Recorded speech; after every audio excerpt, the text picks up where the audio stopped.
So we are live. So it won't show us live yet on YouTube, but people will have now got the notification, and YouTube will be recording. So Oh, cool. we Oh, we very just good. got. I'm gonna click on. I'm gonna wait until we start getting some comments through, and then I'll know for definite that we've gone live. Uh, because you never quite know when you're doing this unless you check on your phone, which I am going to do now and see. It's never easy to tell. Like we say, it's been a while since we've done this. I better make sure I turn it down as Mm, well. we play yeah. we Well, play my phone. Oh, the Caledonian Coasters says hello, and Steve says we are live. So Steve, we are live, officially live. We are started. Hello everybody. Good evening. We are live, so we'll start chatting. Obviously, I'm Scott, and Steve's on the other frame. If we do have a bit of lag as we start, apologies. We are going to keep an eye on. Yep, Steve is calling in from Epic Universe. I'll let Steve get I a word am. in. I'm in my happy place. Yeah, What's that, Epic Alton Universe is Towers? amazing. Alton Towers. Yeah, just picking up on some of the comments to start with. Just hello, everyone. Thanks for joining us. It has been a long time since we've done a live stream. It's the first time Steve's ever been on a live stream. So he's a little bit nervous. So the way to make him feel a lot better is to ask him lots of questions in the live chat that he's going to struggle to read and keep up with. Um, but yeah, Steve, I'll let you fire away a little bit and chat away if you want to, mate. You've got to pick up on some stuff in the comments if you want. Yeah, I'm just Is having a there look live? I through can't the see. comments there, trying to think what to respond to. It's a new thing to me. I'm not used to having to read comments coming in while also like being live. It's very unusual for me. But I just see like if one comment just popped up now. Would Valhalla actually be more sustainable if it was less of a soaker? You know what? I think it probably would be. Is all the metalwork gets wet from all the water? It's always wet in there. It probably would be a little bit more sustainable. But I think the big thing is the fire effects, isn't it? They're quite costly in Valhalla to operate. But what a great ride, though. Valhalla is a fantastic dark ride. It's just not really acclimatized for our UK weather. It's a bit cold, isn't it? Just a bit. I was going to ask you actually. I'm just going to throw you a curveball straight away. I'll throw you a question and Oh, say, what is your favourite water ride? oh, that is it. That is. You know what? Probably Chappers. Do you know what? That's a great shout. We needed you Yeah, there to go on it last week. I'll be honest. I yeah. was tempted, but because of the Ryanair sort of baggage allowances, I only took one pair of shoes, and I was just like, nah. After we went on it in January 2024, we got, if I remember rightly, we got soaked, and it was Mullet's idea to go on it, but we went on it and we got soaked. But that is a great water ride. I would say my favourite is it's currently closed. It's River Adventure. Mhm.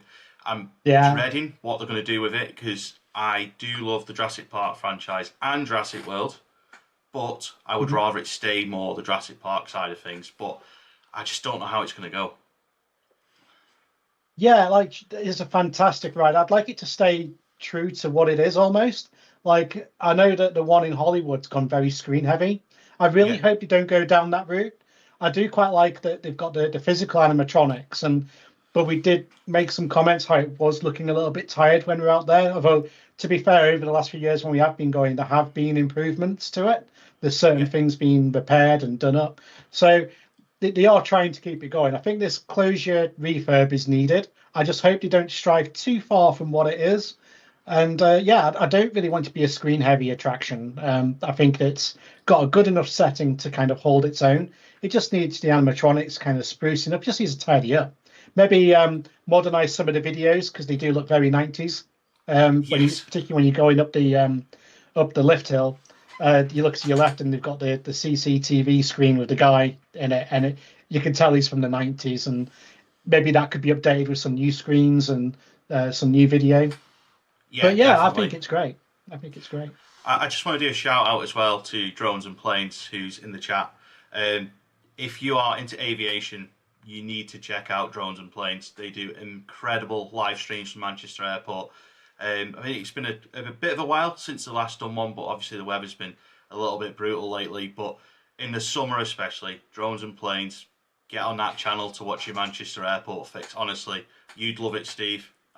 summer, every time they're on, I'm always watching it. It's just incredible. So, wanted to give those guys a shout out. They've said hello in the chat. Of course, everyone else in the chat, there is a lot of comments coming through. So, thank you. We will try and keep up as much as possible with the comments. Steve, I'm going to ask you about Dreamland Margate. Obviously, a couple of days ago, it was announced that Scenic Railway is now going to be closed permanently. There is going to be a lot of kick-off about this. It's not going to go quietly. So I was just wondering what your thoughts are on it, to be honest. Yeah, I fall into that category, unfortunately, of I've never been on it, I've not done it. And really, I do regret that. I should have supported the park. And I nearly ended up in the same situation with Oakwood. I nearly didn't go last year. It was not like year before, wasn't it? 2 years ago. Yeah, wow, time flies so quickly. And I nearly didn't do that. It was only because of you that I actually went to Oakwood to experience new megaphobia, as it was back then. Yeah. And I don't regret it one bit. It was absolutely fantastic. And it's such a shame that it's just sat there standing but not operating. But yeah, unfortunately, I didn't get to do the Scenic Railway. So I'm hoping that I get to try something a bit similar later in the year, in April, over at Yarmouth. But because that's a very similar style roller coaster to the Scenic Railway, I believe. Yes. The very old roller coasters. But with the situation, it's very sad to see such a historic ride be closed. And I feel like the current owners, they're not really that interested in the actual theme park. They're more interested in the event side. So they're kind of striving away from the rides and the roller coasters and focusing on, smaller attractions and having the events there. So it is a real shame. So there's a couple of questions for you, mate, about why does Stephen like Fast and Furious Supercharged so much? I'll come to that one shortly. On the subject of the Scenic Railway, I did it in 2016, January 2016, and I only did it because I saw someone say on Facebook that it was open, and me and Becca had been to Portaventura, and for some reason we'd flown from Stansted, and we were like, well, when we get back to the UK, let's go and do Dreamland Margate and just have a go on it. And it's just as well we did, because that is literally the only time I've ever been to Margate as an adult. I don't know if my parents ever took me as a child. I doubt it, to be honest. It's a long way from home. And when I look back on it now, I'm really glad I did it, because I had no motivation to go otherwise, but it was just that we were like, let's do it. We've got nothing else to do. But the problem with that park is, and I've said this many a time about it, they were trying to bring back rides of the past, which no one wanted anymore. Parks got rid of these rides because the ridership on them was low. And no one wanted to ride them anymore. And I've just knocked my phone over. No one wanted to ride these rides anymore. So what was the point in trying to make a whole park of rides that nobody wants anymore? For me, they should have kept the Scenic Railway, but they should have put some modern stuff alongside it to give people a reason to go and be like, you know what, we will go and ride that old roller coaster, but we've got this new thing here to give a try as well. And I just think it was a bit daft trying to make a whole amusement park on rides that no one wanted to ride anymore. Yeah, well, to be fair, that was an era, wasn't it, when he bought like the old King Solomon mine from Southport. I think they bought the cableway from Southport and a few other historic rides, and they took them all to Margate with the intention of making a historic park. Now, I don't think any of it actually happened, did it, to the top of my head? I think they bought them all, and not much got assembled. They kind of all went there. I think they got the whip as well from Pleasure Beach, if I remember right. I could be wrong. So there's a few different things that went down to Margate to get put in. I think it would have been great as a historic park. If they'd gone and done it and it was lovely and they made it nice and refurbished everything, it doesn't always have to be a brand spanking new thrill. Like, there's some really good older equipment out there. And I think that would have been a really good little park for Margate. But you are right. Like, it's a good park as a mix of old and new. So I know that when was it when they kind of reopened in they put quite a big investment in. They've got a new roller coaster. That was brand spanking new. I think they had a tower ride. It wasn't a drop tower, but it was like a Zamperla tower or SBF Vista thing. I'm not really familiar. I think they're all the same company, to be fair, with Zamperla and SBF. but they kind of got a deal and they got a few attractions in from them. And I thought that was a good step forward for them to add some new attractions to the park. But I don't think it worked out for them. They just didn't get the attendance they wanted from those investments. So it is a shame. I know back when all that stuff went in, I actually had a friend who worked in engineering down in Margate at the time, and he was trying to encourage me to make the move from back then Alton Towers to go down there and work on the engineering team. And in hindsight, I probably should have done it, but also in hindsight, it's probably a good thing I didn't, because that park didn't really last long in that phase of its life, and it very quickly became very seasonal. It had a short opening time, and I wouldn't have been able to make it work financially. So in a way, it was kind of a good thing that it was nice to know that they had big ideas, but unfortunately, it didn't pay off for them. Yeah, so I'm just going to pick up on some stuff in the comments. So want to give Carl a shout out from Big Dipper. Works at Pleasure Beach, always says hello. On that subject, there is also a question about do we think Big Dipper will go back on 2 trains? My honest opinion is I don't think it'll happen. I hope it does happen, but I don't see it. A couple of other things as well. There's a comment about Park Warner not being brave about going on the coasters. What would we recommend doing first? I'll be honest, in Park Warner, that's quite difficult because it depends on what you're scared of. Are you scared of inversions, height, speed? Because if we tell you to start on a Tom and Jerry coaster, you might hate it because it might be a kid's coaster, but it's violent. It's like really rough. I'll be honest, I'd start with Batman Gotham City Escape, and if you don't like it, at least you've done the best roller coaster in the park. Also, we've got to go back to the comments from Chris about why do you like the Fast and Furious ride so much, Supercharged, in Universal Studios Florida. I think it's a very valid point that Chris has made. We know you all love it. So what is it about it that you like so much? Well, just going quickly back to Park Warner. If you don't like roller coasters and you don't like drop towers, make sure you do Stuntfall. Yeah. That's evil. That's evil. You're trying to terrorize this person. Like, no. You're trying to put someone off posters here. I'd start with Gotham City Escape purely because I would as well. Just do the best coaster first, and if you realise that coasters are not for you, you might be like, well, I didn't enjoy it, but I've done the best ride in the park. What I wouldn't suggest doing is starting with something like, for example, Batman, with the Shadows of Arkham, or Superman, because they have very intense coasters. So, but to be fair, Stuntfall's probably the worst one ever. Yeah, don't start with Stuntfall. It will terrorise you, honestly. I hope that helps anyway. Yeah. Caledonian Coasters keeps putting comments in and retracting them. So, Keith, are you sure you know how to use a keyboard? So I'm going to ask you a question, Steve. What was your favourite ride to work on? And what, if you could work one day on any ride in the world, what would it be? Oh, there's so many good rides I'd love to work on. So I liked a lot of rides for many different reasons. So it's really hard to single one out. So I would have to go for 13, as that was the one that I looked after from an engineering perspective with the engineering team. So that's very close to my heart. A lot of care went into that ride while I was there for the 10 years that I was at Alton Towers. So that one has to be my favourite. But like, I really enjoyed Oblivion because it was such a difficult roller coaster to kind of operate. There's very mechanically driven. It's a very manual roller coaster. Obviously, it still had its automatic PLC, but unlike the Intamin coasters, if you let go of your dispatch button, everything just stops. Like the lift hill doesn't, but like in the station, and anything coming in will just stop where it is. So you felt like you had a lot of control on it, and you could also like manually open and close quadrants of the harnesses, whereas on the Intamin coasters you have to open up the entire train. So you could like open up in quadrants of 4 on Oblivion, so 4 seats per quadrant. So it just had a lot of buttons on the panel. If you ever see like at Scarefest, you'll see the operator of the ride will just be flashing from all the lights on the panel. And like it's same with like the blocks for the shuttles going around. You've got 6 shuttles on there, as we called them, on the system during peak times. So there's a lot to watch, and you're looking at the CCTV while also monitoring the station.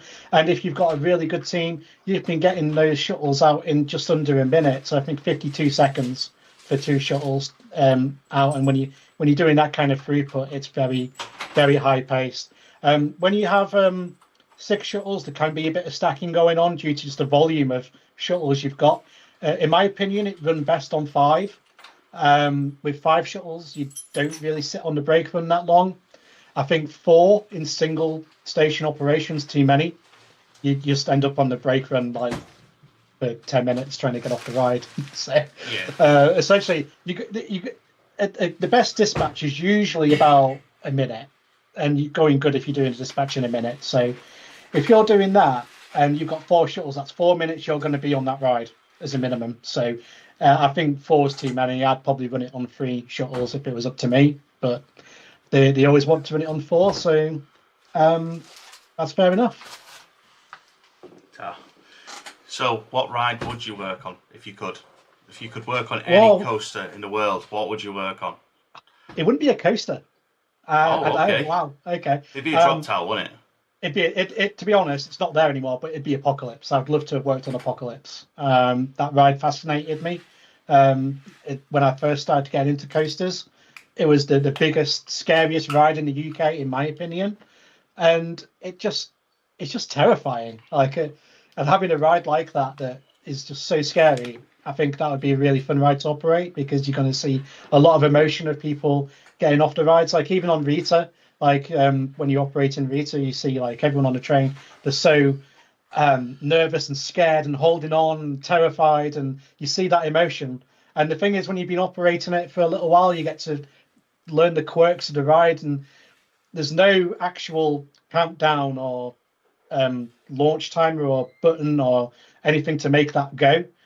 The actual launch sequence is all automatic on Rita. So from the second that it starts to move forward, that's the launch done. The operator doesn't have to do anything, and it's going to do all the stages after that automatically. So roll forward, and then if you can core free, you'll feel the magnet drop. So everyone's getting bored of this all technical stuff going. I know. The magnet Everyone's will talking drop about the Oasis. And then it'll roll back into the catch car, dog on, and then after a few seconds it'll go. But when you've learned like how the hydraulics are performing, how long it's taking to get to pressure, you can kind of pretty much guarantee exactly when it's going to go. Busch used to let you do some fun PAs with people, but yeah, it was a fantastic job when I was there. I did enjoy it, and it did make me more confident as well, because you know me from before, like YouTube. We've been friends for a very long time. You knew me before I even started working at Alton Towers. Yeah. And I was not a confident person at all. So that's one thing I really do have to thank Alton Towers. It's helping me with my confidence, because not in a million years would I think I'd be sat in front of a camera to all these people watching me. So in a way, I've got a lot to thank Alton Towers for. Yeah, so on the subject of thanking people, the magnets return. Massive thank you for the super chat. Any words of encouragement for first timers at the Pleasure Beach? So they love Nick Streak, so they're not first timers at the Pleasure Beach, should read things properly. Grand National for the first time. So the first time I did it, I was about a similar age, and I would say try and avoid a wheel seat. Of course, everyone's going to say avoid a wheel seat. If you can get in the front carriage, try and get second row, or maybe if you're in the middle, bang on in the middle. Obviously, because of the station layout, it's really, really difficult to sort of plan where you're going to sit. If you are going to sit on a wheel seat, go for the front row. You can see everything that's coming, even though it is a little bit bumpy because of the wheel seat. You can see everything that's coming. You know what the ride's going to do. It is a beast, totally different beast to Nickelodeon Street. They will get a lot of airtime. They will be nervous, but they will have the best time of their life on one of the best roller coasters in the UK. I always remember the first time I went on the Grand National. I remember it leaving the station, and I'd been given some pocket money by my dad to go on it with my friend from school. And it went round the corner out the station. I just remember my dad yelling, "Make sure you're holding on." And I always remember that from going on it. And I was like, oh, what's up with him? Went down the first drop. I was like, yeah, I can see what he's on about now. and that was when it had the single lap bar across you, not what it's got now with the individual lap bars. So it didn't matter if you were sat with someone that was a lot bigger than you, you'd end up with a space like this under your lap bar. And obviously it's a lot different now, but it's still a totally different beast of a coaster than pretty much anything else that they'll do at Pleasure Beach for the first time. But I think get them in the right seat, they will love it. They'll love it, and they'll be like, we want to go on it again. Just don't go on the back row. Maybe not for the first go anyway. Maybe the second go. Definitely. That's what I would say. Trying to keep up with the comments. Stephen has lost his flat cap. I'm sure it'll be back in operation for opening weekend at Pleasure Beach, no doubt.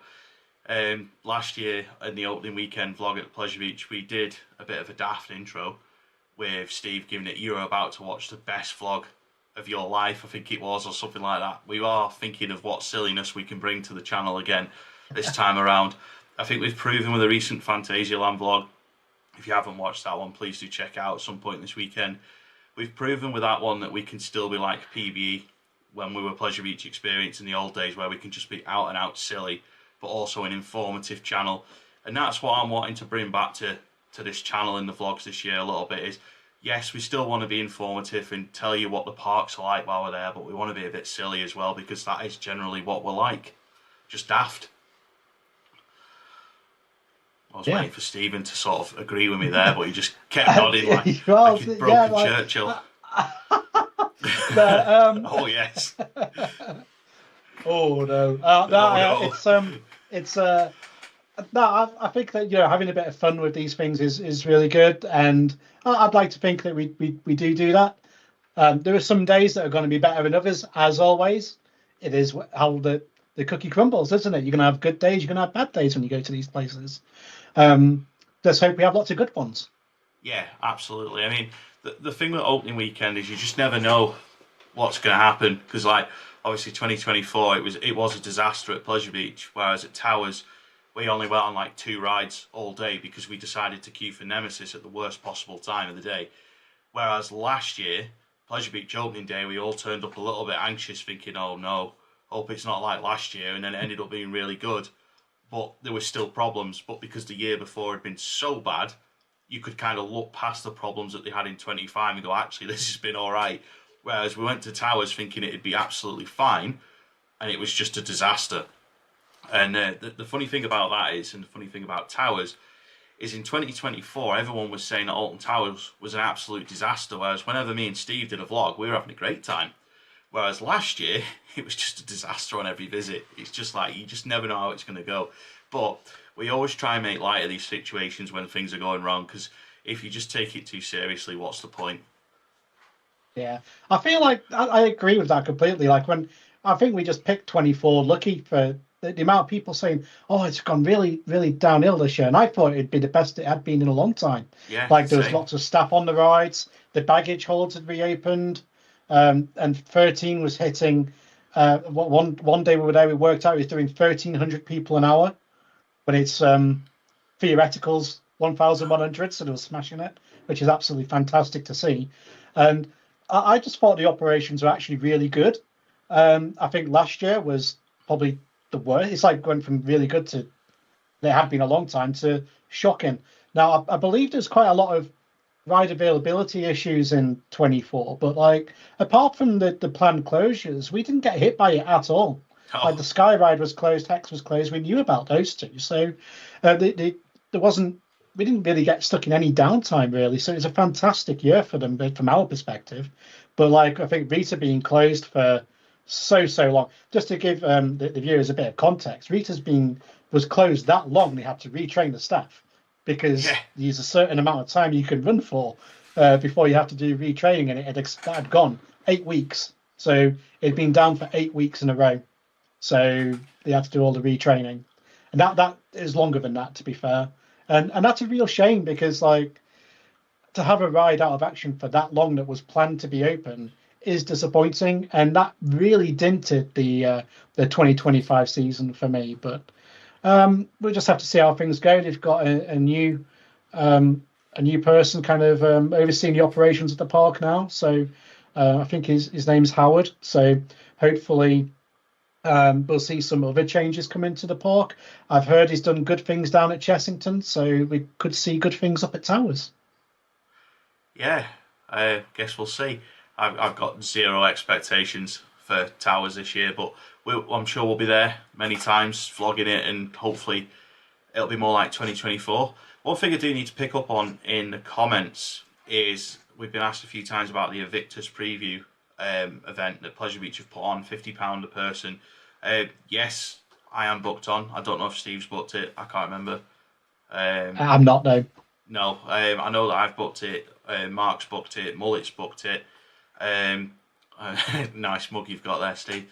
You can get this from the Your Experience Guide shop. You can. I didn't pay him to say that, honest.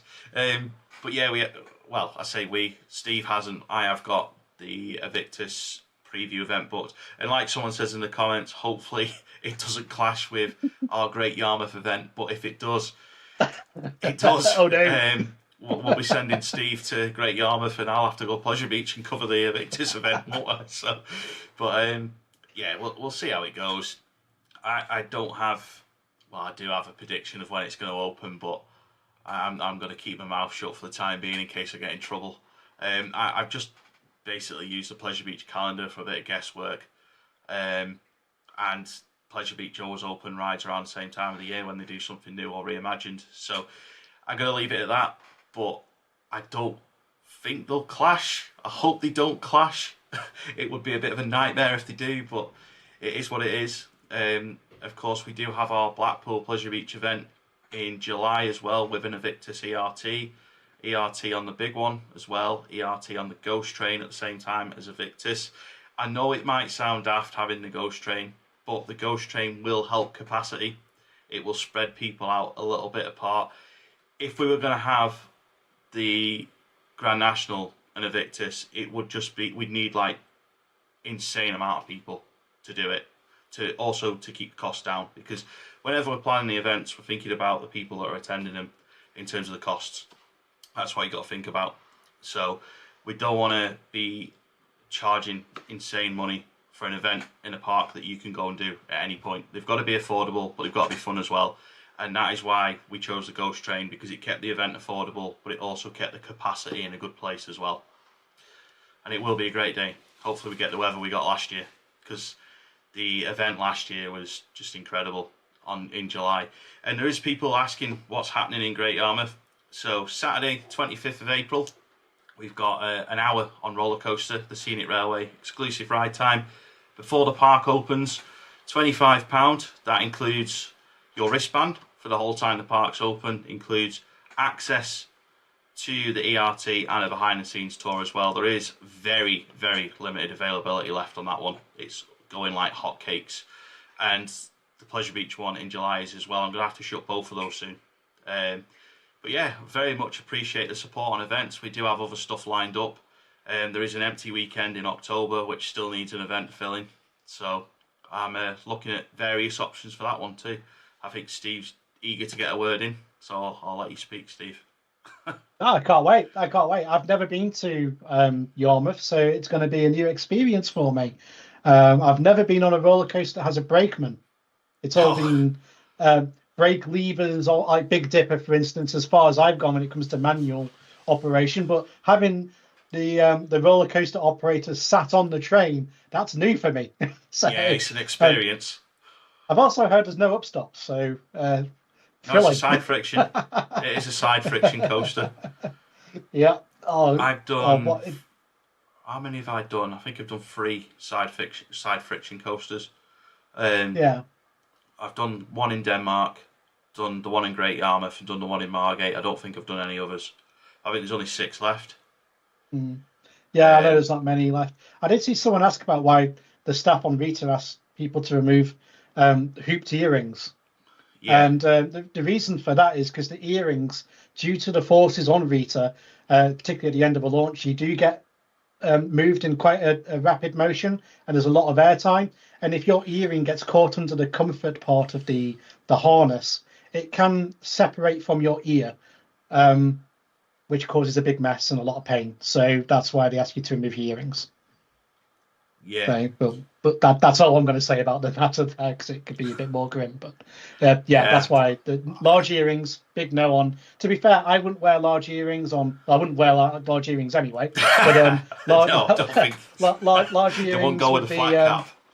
I wouldn't wear them on a roller coaster with an overhead harness. There's too much risk there if you're moving your head being knocked around. So, All I'm going to say um, is he's told me the full story about this, and it's not for a live stream. no. Nah, just no. Yeah, no deal. We won't be talking about that on live stream. You feel free to ask him when you see him, but I will be walking off. I'll be sick. So someone said, "Isn't the coaster in Margate closed?" Yes, it is. Unfortunately, we were on about that a little bit earlier, just sort of saying it's a real shame how that situation's come about. But the Scenic Railway event for us is at Great Yarmouth on roller coaster at Great Yarmouth Pleasure Beach. And the thinking behind doing Great Yarmouth Pleasure Beach as an event wasn't linked to what's happened at Dreamland. It was just a coincidence that they've gone on sale. That event's gone on sale this week. We'd actually been planning this for a little while, since before Christmas. And the idea of events this year is to actually do something a little bit different. We don't want to just do the same thing over and over and over again.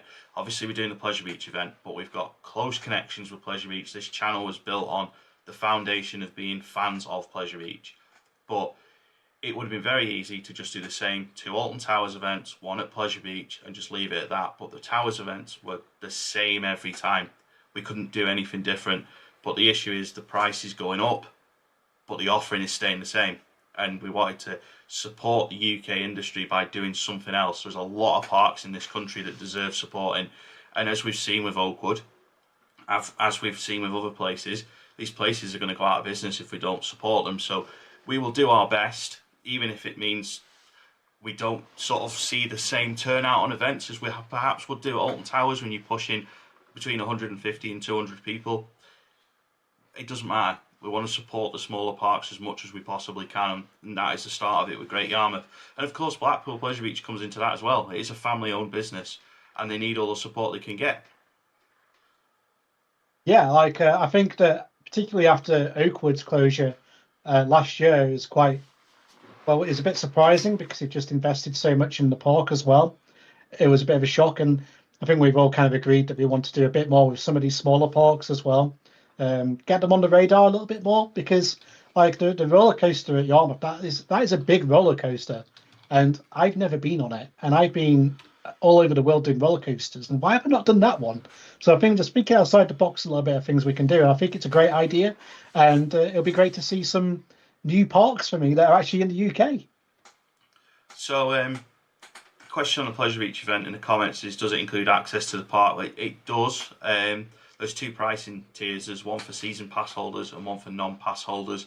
Now, of course, when you look at it, the price for non-pass holders is significantly higher, but it does include your park entry. Also, Mark's made a good point that I've actually been on another Scenic Railway coaster in Finland, so that's 4. I believe there's only 6 left. Okay. So I'm not going to complete the set, I don't think. But I always forget about Lightwater Valley and what they've got, because Tiger was so good, and Swingy, very similar to what we're getting in Blackpool. Big Intermanjaro swing was good as well. So it's easy to forget what you've done when you do so much in such a short space of time. Sometimes I find that it's quite difficult to appreciate the coasters for what they are if sometimes you're chasing so many creds in a year, and that's a mistake that's easily made by all of us at times, where you can forget about the good stuff you've done because you've done too much rubbish. Sometimes that's the problem. Can never forget Susan Dark Ride though in Linnamaki. For a whole day we thought that ride was called Susan until we realised that meant exit. So, yeah. Unbelievable. So, do a Flamingo Land event, it would only be £35 or £650 with park entry. Yeah, it probably would be, to be fair. Any news on Iron Glas's second train?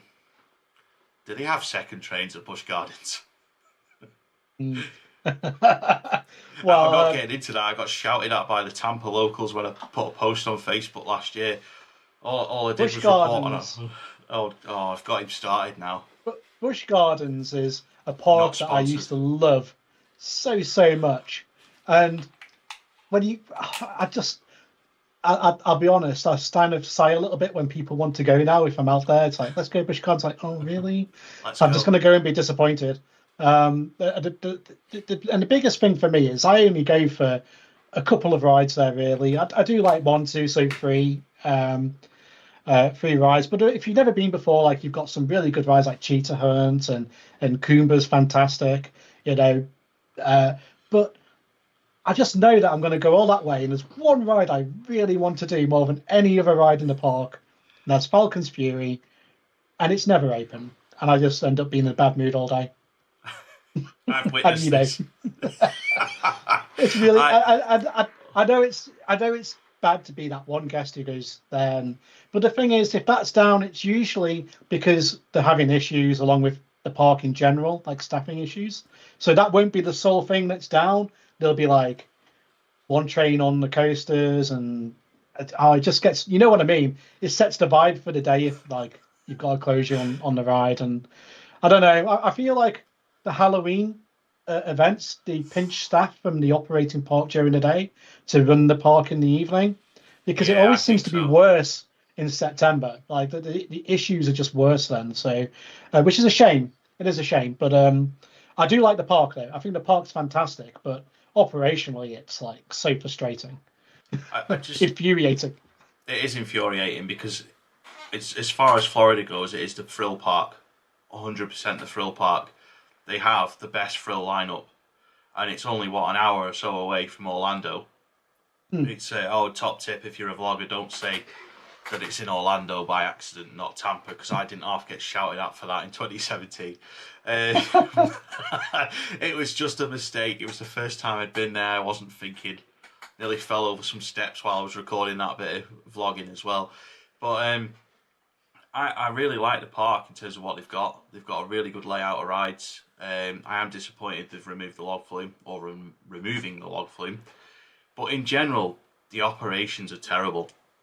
I think they're really, really bad. They make some of the parks that people complain about in the UK look really good. Also, the catering there is dreadful. And the Halloween event last year, if you've not seen the vlog, then I fully recommend checking it out later, because we were just like stunned at how bad that was last year. It was a disgrace. I mean, it's one of the only times in a video at the end of it where I've said, I do not recommend this, do not bother with it. It was just that bad. I think we'd only been there for 20 minutes, and like we'd been reading comments from the year before and me and Steve witnessed this last year, the year before when we'd been. So many people just get smashed before they go, and it just becomes a big like punch up in the queue lines. And we were witnessing this 10 minutes into the event starting, where people were picking fights with each other, and it's just like, get me away from this event. I don't want anything to do with it. It's really badly managed. And it was weird in the comments of our videos, because people were like, I'll come back towards the end of it and it'll be better. And it's like, well, it should be good from the start, not just at the end. Yeah. Anyway, moving on. Lightwater Valley, what do you think? Mellors Group. Interesting. Interesting. Interesting. I think that, well, hopefully, the issue is, I think it would have been better if Mellors had gone straight in from the off, because I think we'd still have the ultimate. Yeah. Losing the ultimate is basically taken the big attraction from that park. Like, I don't know, at the moment, there's no reason to go to Lightwater Valley as an enthusiast, because there's nothing there. Like, there's nothing there to go on. Like, I'd be bored. And it's a shame, because Lightwater Valley isn't actually that far from where I am now. In Ripon, it's just across I think it's the A65. So it's like maybe an hour and a half, 2 hours away. So it's not too bad. But I just feel like taking the ultimate out was a very short-sighted solution. And with that gone, it's going to be hard to rebuild that place. Yeah. I don't know whether Mellors will have it in them to do it, because they're going to have to rebalance the park, because it's gone entirely family orientated. Well, not even family orientated, it's more kids orientated. There's no large rides there anymore. I believe that the KMG's gone now. Yeah, so now's the biggest thing they had. So there's not a lot there that's Yeah, it was an interesting choice for them to go down that route because, as I say, when we're in Orlando, like I think Universal Lands of Adventure is the best all-rounder park out there because there's something for everybody, and you can Yeah, all enjoy most of the rides together, bar a couple of the coasters. So, um, I think that it was very short-sighted to remove all the thrill. yeah. Interestingly, on the point of the Mellors group, though, and hopefully we will be able to show this on camera. You've not been to Fantasy Island since they've been there, have you? So hopefully, on No, when we go in a couple of weeks, well, I'll say a couple of weeks, it's still a couple of months away. Hopefully, when we go, you'll see the difference from when you last went, because I went to Fantasy Island quite a bit as a child, and I don't remember a lot of it, but I remember going in 2014 when they'd gone into administration, and we went on a bit of a last minute PBE event, and it was just, well, it was a strange, strange day. It was, you could tell the park was going to close forever.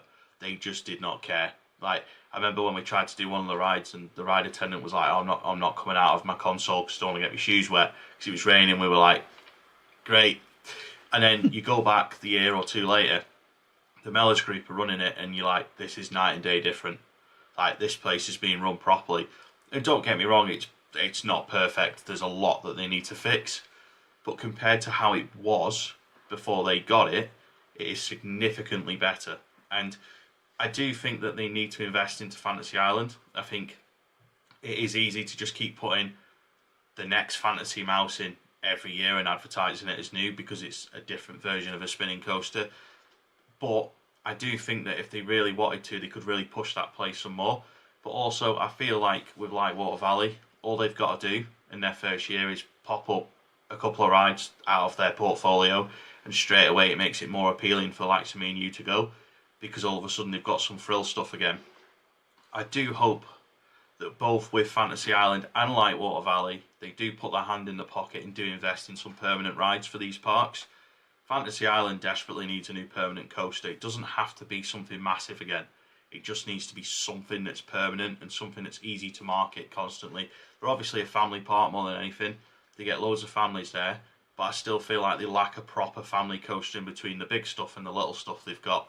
So I feel like they could do with doing that there, but also with Lightwater Valley, I feel like they've got, even without the Ultimate, I feel like they've got a place there that they can turn around so quickly with a year or two's worth of investment. No, I think that Lightwater Valley is a great little park. There's a lot of space there for a lot of development. As long as they can get planning, I think it'd be a fantastic place to put in some permanent rides and build it up into almost like a, a, a smaller Alton Towers almost. You could put all sorts of stuff in there and do it up lovely. Now, I've got nothing really against traveling rides. Like I think Mellors are probably best suited to go with the early Alton Towers days of let's buy um, traveling rides and just dress them up to be nicer, so look permanent. Maybe keep them there for a couple of years, and then you could interchange them between Fantasy Island and Lightwater Valley. Keeps the lineup fresh between the two parks. They can move them around to different locations, and then you could also travel some things as well. Take the traveling stuff off and put them in the parks. So I think that's probably what they're well placed for. But I do think they need to put a couple of permanent attractions in at each park to support the traveling equipment as well. I'm just laughing about the fact that you could be talking about Alton Towers a couple of years ago with the Retro Squad. Yeah, Um, exactly. I think they but did a terrible job with the retro squad because they did they do a didn't even terrible try job. and theme it up. They didn't No, theme it up. It just looked like a traveling ride plonk there. And but it at least with was. like Enterprise, they dug it into the ground and it looked semi-permanent. But with the retro squad, it was very much like I remember mixtape coming in. I was on Oblivion at the time, and it just came up on a truck, and within a day it was there, like up and no, that was it. No further attention done to it, and it just stood out like a sore thumb. In X Sector, it didn't match the theme of the area, and I think that's where they went wrong with the retro squad. Like, if it was me, I would have probably put the retro squad on the front lawns and had them Yeah, all together as their own little mini 80s kind of themed area or something, rather than putting them in these areas where they just stand out, like they don't fit in, blasting out 80s music in an already themed area. Yeah, it just took away from the experience a little bit. And I know that I'm not all about themed attractions. I like unthemed attractions as well as themed attractions, but it'd be nice if you just gave a bit of a respectful nod to the area that it was in. yeah, I agree with that. It was just weird going that first time during. I think it was 2021. I think it went first time in June that year. And I remember when we walked into X Sector and it just had that.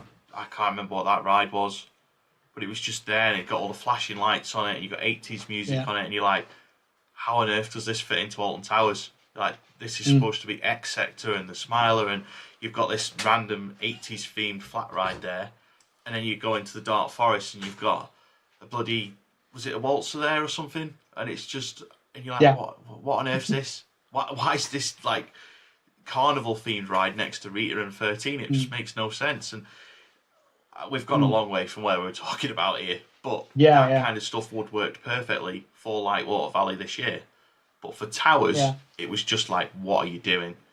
But Yeah, for that like kind for of the first year, I kind of understood it because they'd removed a lot. They were still on recovery mode, and all of a sudden we'd gone from having very low visitor numbers to COVID, where they'd gone to almost record numbers yeah, during a pandemic, which was terrifying because we've got this the height of the pandemic in 21, and we needed that capacity for more people to get in the park to spread people out.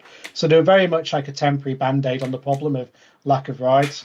And I think they filled the purpose for that first year as a quick, let's get something in. As you know, going yeah, to manufacturers to get permanent kit in takes quite a long time. It's not just as easy as saying, I want one of those. no, Even small attractions can take, a couple of years in the pipeline to get through. So I think that they did the right thing for the time being, just get a couple of traveling rides in, but it went on for way too long, and there was clearly no commitment to actually put in a permanent ride. So at least they've put in Toxicator, which is the first big attraction for quite some time. I just hope that they start investing in the park a little bit more going forwards, because it's becoming a little bit stale. There's not really anything new going in. Like, you got to think that the Wicker Man is coming in a couple of years. That'll be 10 years old. So, but the Alton Towers used to go on like a new big ride every 4 years, a bit like Pleasure Beach, really, back in the day. And sometimes you'd get a couple of big rides in quick succession. But we just seem to have gone into this mode of stale for best part of a decade. So I'm hoping that there's going to be some investment in the park, whether the park gets sold to someone else. I don't know, but I do think that's potentially on the cards. same. There's a question here from Christopher David Jackson 476. He says, would you like a Jimmy Fallon style ride for Universal UK but based on Jeremy Vine? Absolutely. Absolutely, Absolutely. yeah, I think same. that'd be fantastic. Yeah. 2 thumbs up for that idea. Let's do it. Yeah, same. Let's make it happen. You also asked earlier about Fast and Furious, and you know what? I absolutely despise Fast and Furious. It's because what was there before was better.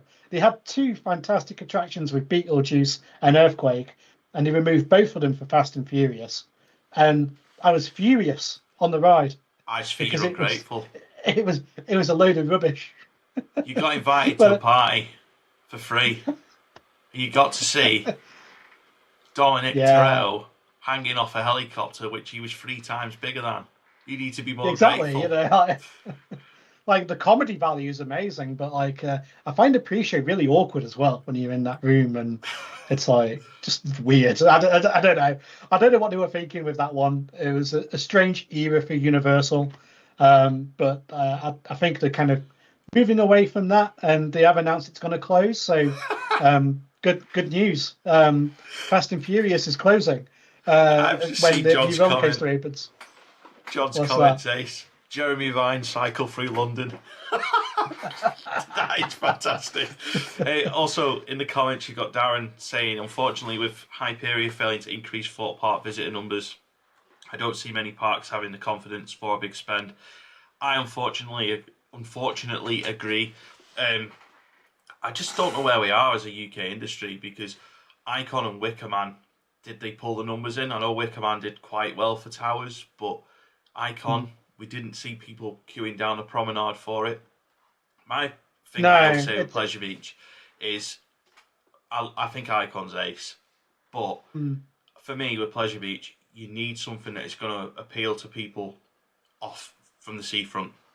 You need curb appeal. Now, the problem with that is, obviously, online it's a lot cheaper than the gate price, but you still need something that you can advertise on socials. And this is why I said in that video the other week, where people were like, oh, I can tell you've never run a business, you know nothing. It's like, well, I might not have run a theme park, but if you've got a ride like Red Force at Pleasure Beach and people are posting it on social media every single week, free marketing. If you've got a tilt coaster, it's going viral on Unilad or Lad Bible or whatever.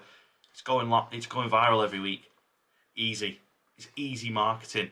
Icon is ace, but it doesn't market itself like something tall would or something unique like a tilt coaster. And I hope whatever they do next in terms of coasters, because I do think they'll go down the family route next first, but I hope if they do get another big thrill coaster, it can advertise itself as well as Pleasure Beach advertising it, if that makes sense. And I just want to say hello to Ivy and Rose, who are our biggest fans and love watching, and they love the Pleasure Beach history series. And how many videos will there be? Well, there is a new history video coming on Sunday. I've been editing it a lot the last couple of days. I was a little bit behind with it because I had a hospital visit on Wednesday, so pretty much put me out of action for a whole day. But I'm all good, and it will be done in time for Sunday, and I actually think it's the best history video we've done yet. The whole thing of it's really good. I've got some awesome photos of Valhalla under construction that have been given to us for use. They're incredible, and I'm just really excited for it to go live, so I do hope that everyone enjoys it when it goes on. It, in my opinion, is the best one of the history series and will be the last one for a little bit of a while, but there is other history videos in the works as well. Sorry, Steve, I'll let you get a word in. Yeah, I think the series has been absolutely fantastic. I've enjoyed watching them, and I'm a bit of an expert when it comes to Pleasure Beach, and even I've been learning things. So I've thoroughly enjoyed watching what you've created there, and I think it sums up like the Pleasure Beach in a really, really good way of like the innovations over the years and the different types of coasters and different types of rides. So I'm looking forward to the next one. Yeah, there is an interesting point with this one that's coming up on Sunday, actually, is that there is actually some contradictory history in Pleasure Beach's history books. Because Alice in Wonderland at Pleasure Beach is advertised as opening in 1962. But in history books that Pleasure Beach sold in their own park, it says 1961.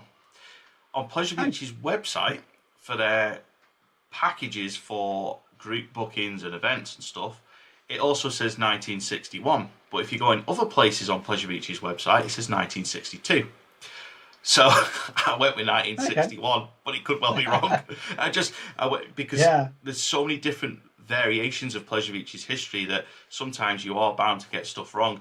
And one of the things that was a real struggle with the wooden coaster one was trying to remember what year they changed the train on roller coaster from the roller sofa to the one with the lap bar. Because that train on roller coaster that is currently now Nickelodeon Street is the same train that they changed it to in the 2000s when it went from roller sofa to the train with the lap bar. It is still the same train now, but you just wouldn't know it because it's under all that green cladding. But yeah, it has, for me, what this year is about on Your Experience Guys, much like the old days of Pleasure Beach Experience, where it's about making videos that I really want to make and show people about Pleasure Beach and other parks that we go to. It's not about chasing views, chasing subscribers. It's about having fun. And I love making videos, and I want to make videos that I like that I've made, and I'm not just making for the sake of it. And I hope in the process people will love what we're creating for the channel as we go through doing that. Because I think we lost a bit of that last year. I really do. Because I think 2024 was a real show of what we can do as a channel, having fun but being informative, whereas last year I felt like we lost that a little bit.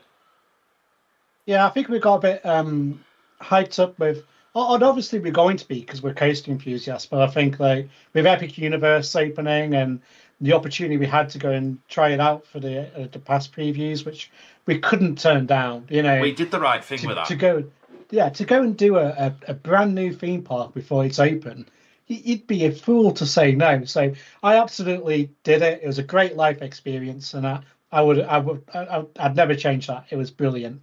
What an experience to be out there, and I thoroughly enjoyed every second of being out there and doing that. But I'd already kind of planned in September as well when I was planning to originally go because I didn't know they were going to do these previews. So I plan to go in September. I've been to Florida too much essentially this year, um, and I think that because of that we have eased off some of the UK content a bit more. And Yeah. I really I want to do more UK parks and myself as well because I do like the UK parks. I really like Alton Towers. I really like Blackpool Pleasure Beach. I really like well, I really like Chessington and Fort Park to an extent if it's running good. But me and Fort Park don't get on that one, But we did unfortunately. last year. But yes, We did last year. We last had year a was great visit to amazing. Fort last July. Great visit. And I would say that we Yeah. should look at going around the same time again this year because we had a Mm. fantastic day and it was a lot quieter than expected. On the point of when we went to Epic for the opening, well, we went before it opened. I think we did the right thing. We obviously got the annual passes to November before with the thought process that could happen. And it was an opportunity that we couldn't miss. But I think the mistake that we made was we did too many videos about it when we got home. We should have Yeah. just kind of left it at the 2 vlogs and been like, right, let's go back to doing what we're good at. But instead, we just got carried away talking about Epic Universe when everyone else was covering that in Orlando, who lived 2 minutes from the park. So Yeah. that's where we went wrong last year. There's someone in the comments that really likes Blade. They're really keen to tell us, so I just wanted to make sure that we're not ignoring them. And hello to Mr. Raybold. It's always a pleasure. And I knew someone would ask about Six Flags Saudi, and the best and most honest answer I'm going to give right now is there is currently no plans to go to Saudi this year. However, it has been well covered already by Coaster Studios, by Lift Hills and Frills, Theme Park Worldwide. They have all covered it. Amusement Insider, they've got a lot of POVs going up from there. I'm very sure that Coaster Force will be all over it soon, who are the masters of POVs. For me, personally, I'm not interested in going there right now. That might change in the future, but at this moment in time, there is no plans for Saudi this year. And that's all I'm going to say on it for the time being. So I'm going to move on and just say that also Stephen really likes Blade as well, but it's gone, hasn't it? I think. Gone. That's it. Yeah, It's gone to the Husk graveyard. It's been retired. I like the thing is they could always put like another new pirate ship in, but like the issue with that is where's the innovation? Why replace? Well, they And I think this rebuilt is a bit of a Ripsaw, problem didn't with. That's the thing. According to the general so- public, anyway. And well, this is the issue, isn't it? Because like, if you're just replacing the old thing with the same thing, people aren't going to notice you've actually done anything at all. It's not out there. It's not new. It's not innovative. And like Alton Towers used to be the prototype park. All the B&M prototypes went in there at one point. 13 was the first of its kind to do what it does. And it was all about innovation. Even the Smiler, to an extent, was, with all the inversions it has, it's never been seen before. But like now, it's like they're playing it safe. They don't want to do anything too out there, nothing too crazy. And I think that for a park that has kind of built itself up on gimmicks and having these experiences, it's a shame that they're not being very innovative at the moment. But like I say, things change. Hopefully, someone who is really into the thrill side of things might get behind the wheel a bit more. I think that's a part of the problem is I don't know. It's like there's no person who is enthusiastic about parks in Georgia. Maybe I'm being wrong, or maybe I'm being harsh, but from the outside point of view, it just feels like there's no one who's kind of being the John Wardley, going out there, seeing what kit's available, what innovations taking place, speaking to manufacturers and saying, what's your next big idea? Can we try something new? That doesn't seem to be happening within Merlin at the moment, in my opinion. Sorry, mate. I'm just laughing at a comment about your new hat. It's good, isn't it? It's a nice Viking hat, mate.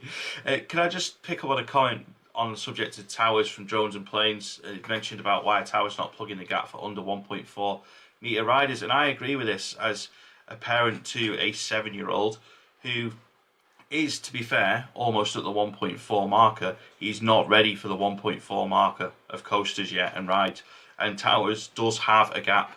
Like, there was a point where we were taking Charlie to Alton Towers all the time because there was loads of rides that he was willing to do. But he's got more confident, but not confident enough to say be doing Nemesis or Oblivion or Wickerman yet.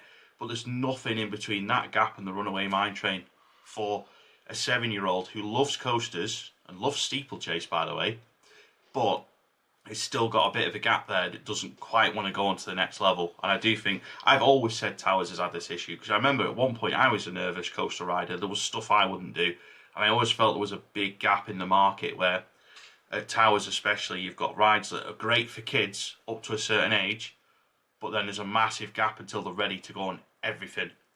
And I think when I went to Towers the first time and it was a school trip, I very much had this problem where I'm looking at it going, there's nothing here for me to do. And it was only a couple of years later, after I got more confident at doing the bigger stuff at Pleasure Beach, I went back to Towers and was like, okay, I'm ready for everything now. And I think this has been a problem at Towers for a long time. Everyone says, like, in the general public comments about Pleasure Beach lately, in this so-called £60 to walk around fee, oh, it's not a family day out. In my opinion, Pleasure Beach is one of the best family parks in the country because there is something for everybody. And as a parent who regularly takes his son to Pleasure Beach, I have seen this. There is loads for him to do. So I think Towers, as a park that wants to be a family park, could be doing a lot better to fill that gap, definitely. And someone does have to love steeplechase. That's right, Mr. Raybold. So, but it is my 7-year-old son that loves it. And it means I have to go on it every time we go to Pleasure Beach, which is fine. And there's an awkward silence. I don't know what to say. I don't know what to say. I'm not the biggest steeplechase fan, I'm afraid, but it's good that it's there. It's good that it's there. It's good that it exists, and I do think that Towers is a little bit like there's no in between. It's very much the youngsters and the thrill seekers, and not so much in the middle. So I think like some investment on some of the more, because like, to be fair, things like Jewel filled that gap, you know. But I'll be honest, I think that the curses are probably a little bit too scary now for that age group. I probably wouldn't take someone under that age onto the curse. No. Like with Jewel, it was more cartoony, so it wasn't quite as bad. So, but yeah, that's the thing. I just don't know what the direction the park is going in. I do think they're going to sell it from Same. what I'm hearing on the ground and what's happening in the background. I think it will be sold at some point. Who would buy it? I honestly don't know, because there's a lot of complications with Alton Towers. It's not like just buying a park and you own it and you can do what you want. There's a lot of restrictions on the park. There's a lot of weird rights around what you can do and who owns what, and it's very complicated, and it would have to, it's video in itself to go into that lot, but it's not as easy as what you think. So I don't know. I just wish you'd give up on it, to be fair, and get someone else in who is willing to take all that on with the challenge. Like Alton Towers used to be like the park. It was like the place to go to in the UK. Had all the best roller coasters, all the best rides. Everyone knows it. And it's like you were saying before, it almost sold itself just by the name because it got that reputation. And then it's like the big one in Blackpool. Like if you say to the big one, to anyone in the UK, do you know what you're on about? You're on about the Pepsi Max. Pepsi Max, I was going to say. Yeah, Pepsi Max. Max. Yeah, but it's a landmark in itself, isn't it? You know, and it sells itself. But like you say, you've got other stuff in the park that's new, but it doesn't, because it doesn't have that same curb appeal as such. Like Icon, you can't really see from outside the park, and that's the pop. Kind of the big one is the park selling point, but it's also almost I would say a negative, but it hides everything else in the park and makes everything else look tiny. Well, it isn't, you know. It's all pretty big roller coasters in there, so it's. Yeah, it's crazy, crazy stuff. But the thing is, with Alton Towers, it's a bit different because they haven't got the same kind of footfall there. They don't have people walking outside the park. So their marketing team has to be very, very good at what they do. And And they I think are. they are very good at what they do to bring the people in because you have to really go to Alton Towers and they need to sell you the dream while being in a different location. So they need to be on all the adverts and TV and radio, and now the internet is very big at advertising on YouTube, and I've seen some adverts for Merlin on Sky. So and that's where they're really and the best thing I think they did do in the early years, I've not so much these days, excuse me, I've not seen so much these days, but used to every like box of cereal would have a buy one get one free. You'd have it on the soap. You'd have it on That's still a thing. chocolate bars, and it'd be everywhere though. Everywhere, newspaper coupons, you name it, it would be there. And I think that's something that Pleasure Beach don't do. That I think maybe they should consider doing again because it used to be the amount of times I went to Pleasure Beach. Do you remember when you had to deal with the Daily Star? Yes. And you could collect them, and like the Daily Star wasn't that expensive, and you could end up with a ride wristband for, a couple of quid essentially if you did it right. And I didn't read the paper, but I I got the coupon out of it. And I think that kind of thing and does sell because if you've got a product with you're going to buy anyway, and it's got a voucher on for a discounted price, and you're going to consider it. And I do think that that's something that Pleasure Beach are missing out a little bit on, and I would like to see them try and maybe get some deals to get some deals out there, if you will, to bring more people into the park. But they have to be ready for it as well. It'll be interesting to see what happens this year because I don't think we can assume that Evictus is going to bring like loads of new people in. I mean, it will do well, but I don't think we're going to see like a massive increase in footfall because you only have to go on social media and see what people are saying. They're just saying it's a travelling fairground ride, and I think it's going to be the same issue Towers had with Toxicator, where you'll get a big initial rush of people that really want to do it that go, and then it'll just even out and it'll just kind of be a steady flow of people. I genuinely don't think it's going to be like a massive increase on visitors compared to last year, but I think it'll do well in its own right. I don't know what Pleasure Beach's expectations are for it. What I'm interested to know is what the future holds for stuff like the Grand National, because I do think Pleasure Beach are looking into stuff like that. I really do. I think they're looking at that. I think they're looking at Dipper as well. I'm not saying they're going to get rid of they're not going to get rid of them because they can't, but we don't want a Dreamland Margate situation where they just shut it. So I think Pleasure Beach are future-proofing that by seeing what they can do with them.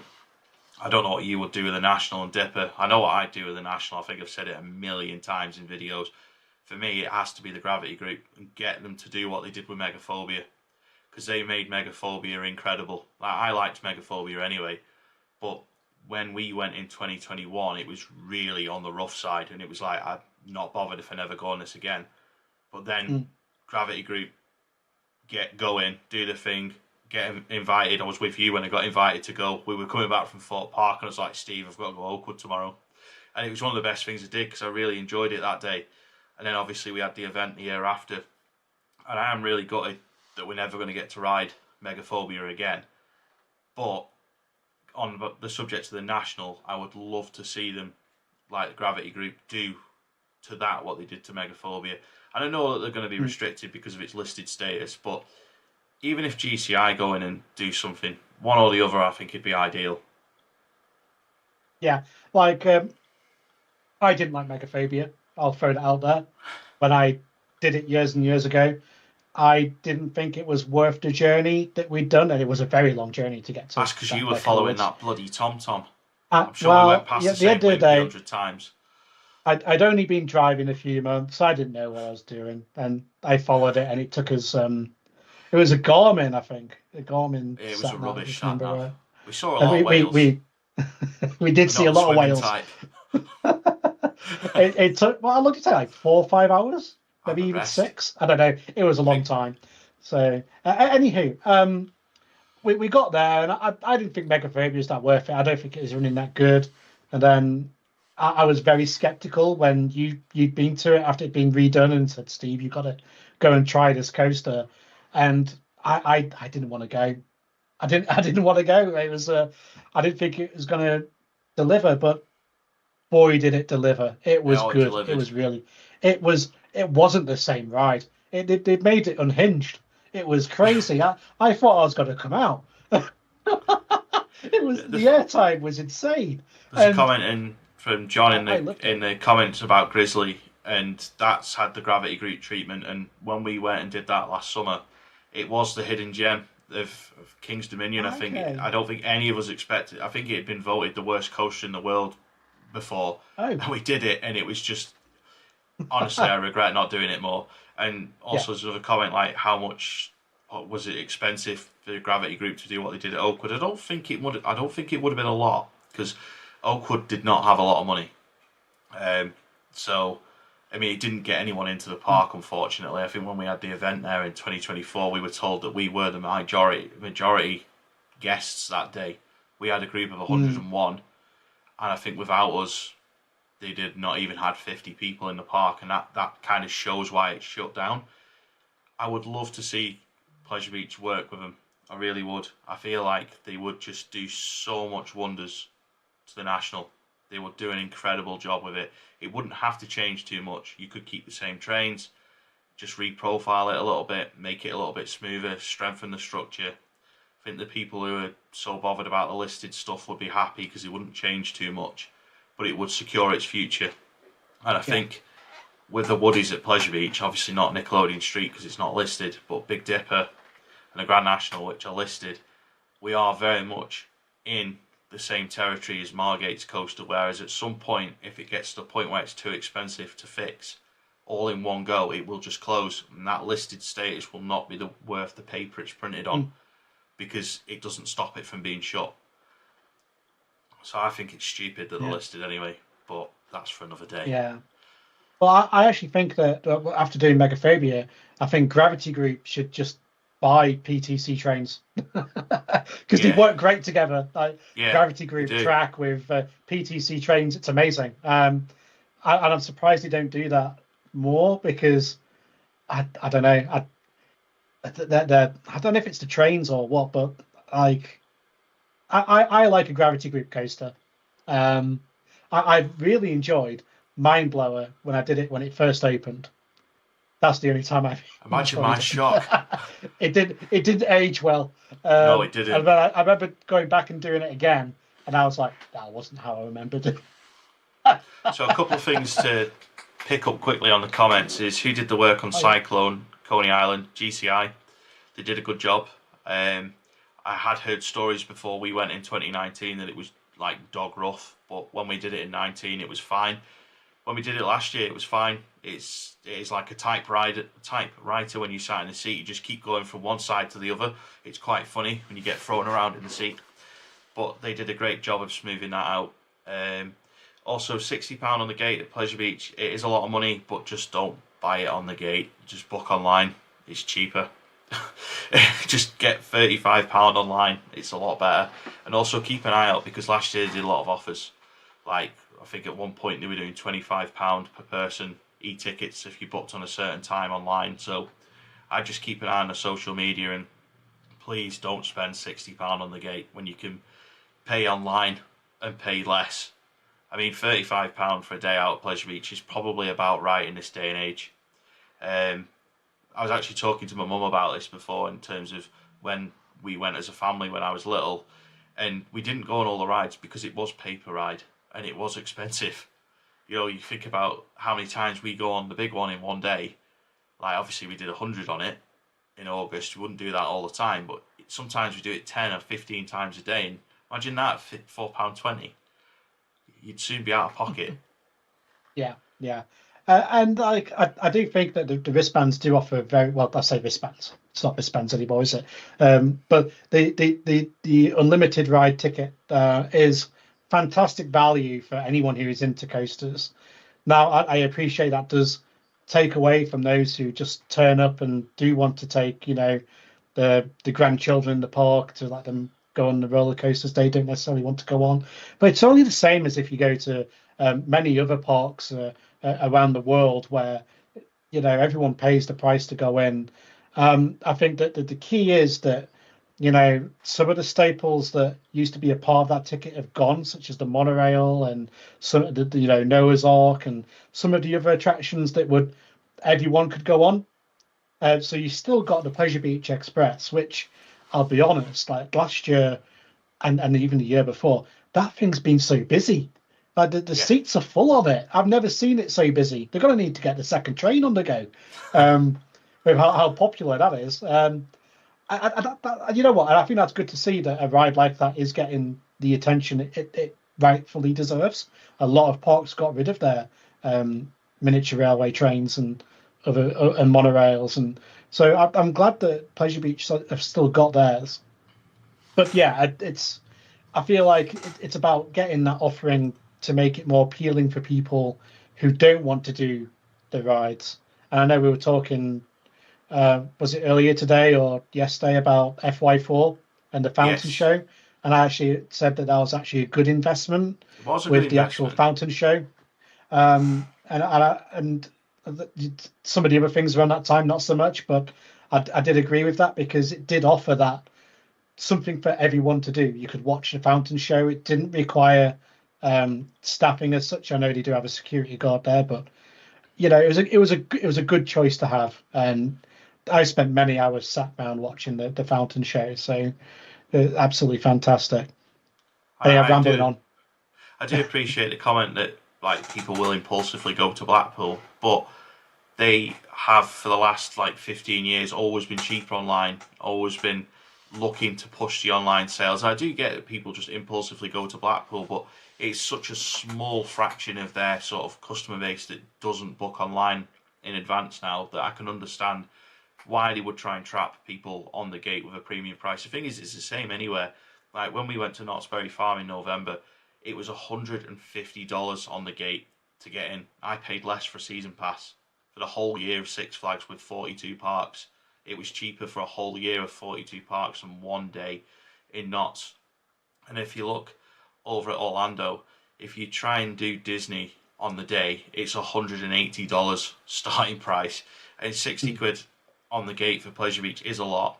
But we paid £60, well, $60 when we did Adventure Dome in Vegas because, again, we went on the day. It was an impulse decision because we were meant to be going Six Flags Magic Mountain.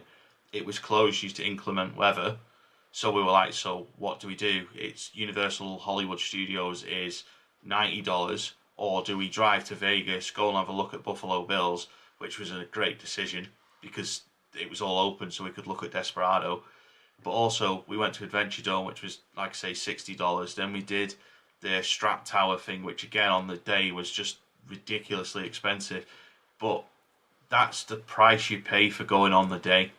And that's why I know you can't rely on the weather. You can't rely on impulsively waking up and seeing the weather and thinking, I'd love to go to Blackpool. But in that moment, maybe the best thing to do is think, you know what, I'm going to plan a visit, but I'm going to plan for in a few days' time when the weather still looks good on the forecast and go when it's cheaper.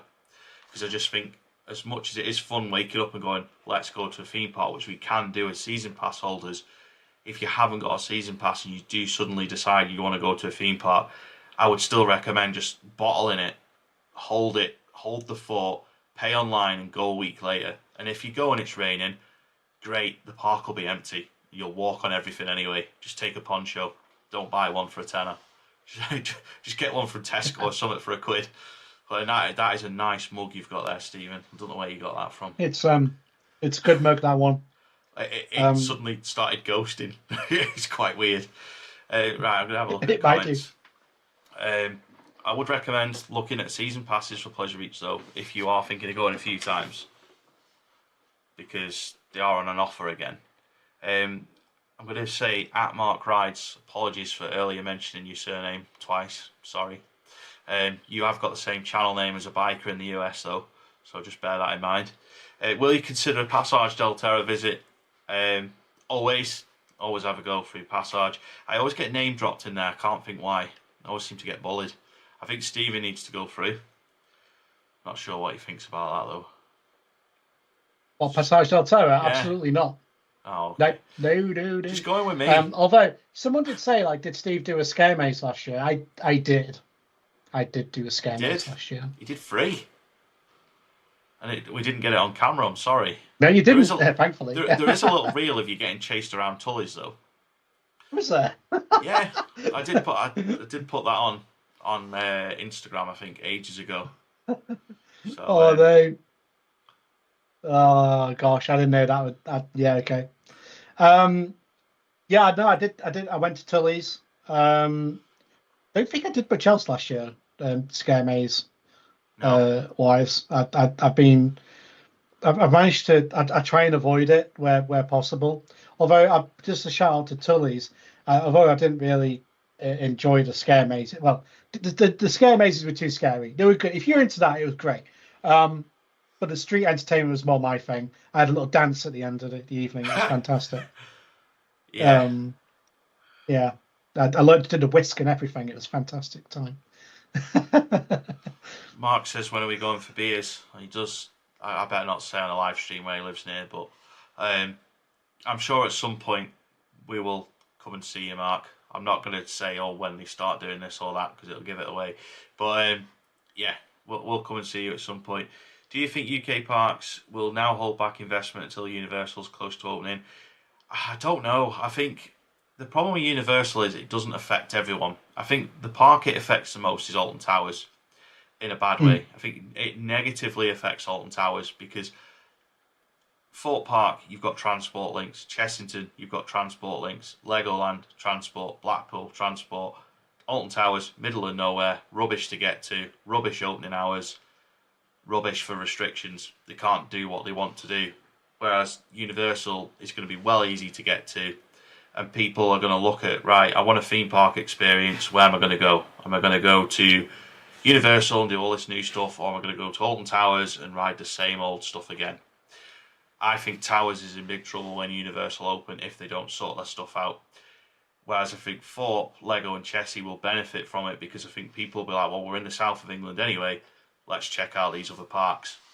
And if they don't want to hire a car, because let's be honest, we've spoken to a lot of American people who are like, they cannot fathom the idea of driving on the other side of the road. And they don't want to drive to parks when they come here. They want to do it as easy as possible. They want to jump on public transport. You haven't got that option with Alton Towers. Alton Towers do have a lot to sort out before Universal open, whereas I think other parks will benefit from Universal. And that's not me being biased, because I don't want to see Alton Towers go out of business. The UK needs Alton Towers to be on the top of its game. Yeah, I think the location of Alton Towers, you just nailed it on the head, that if you're coming from the States, do you really want to drive along these narrow country roads when you're used to having such wide and decent, flat, straight roads, well-designed roads?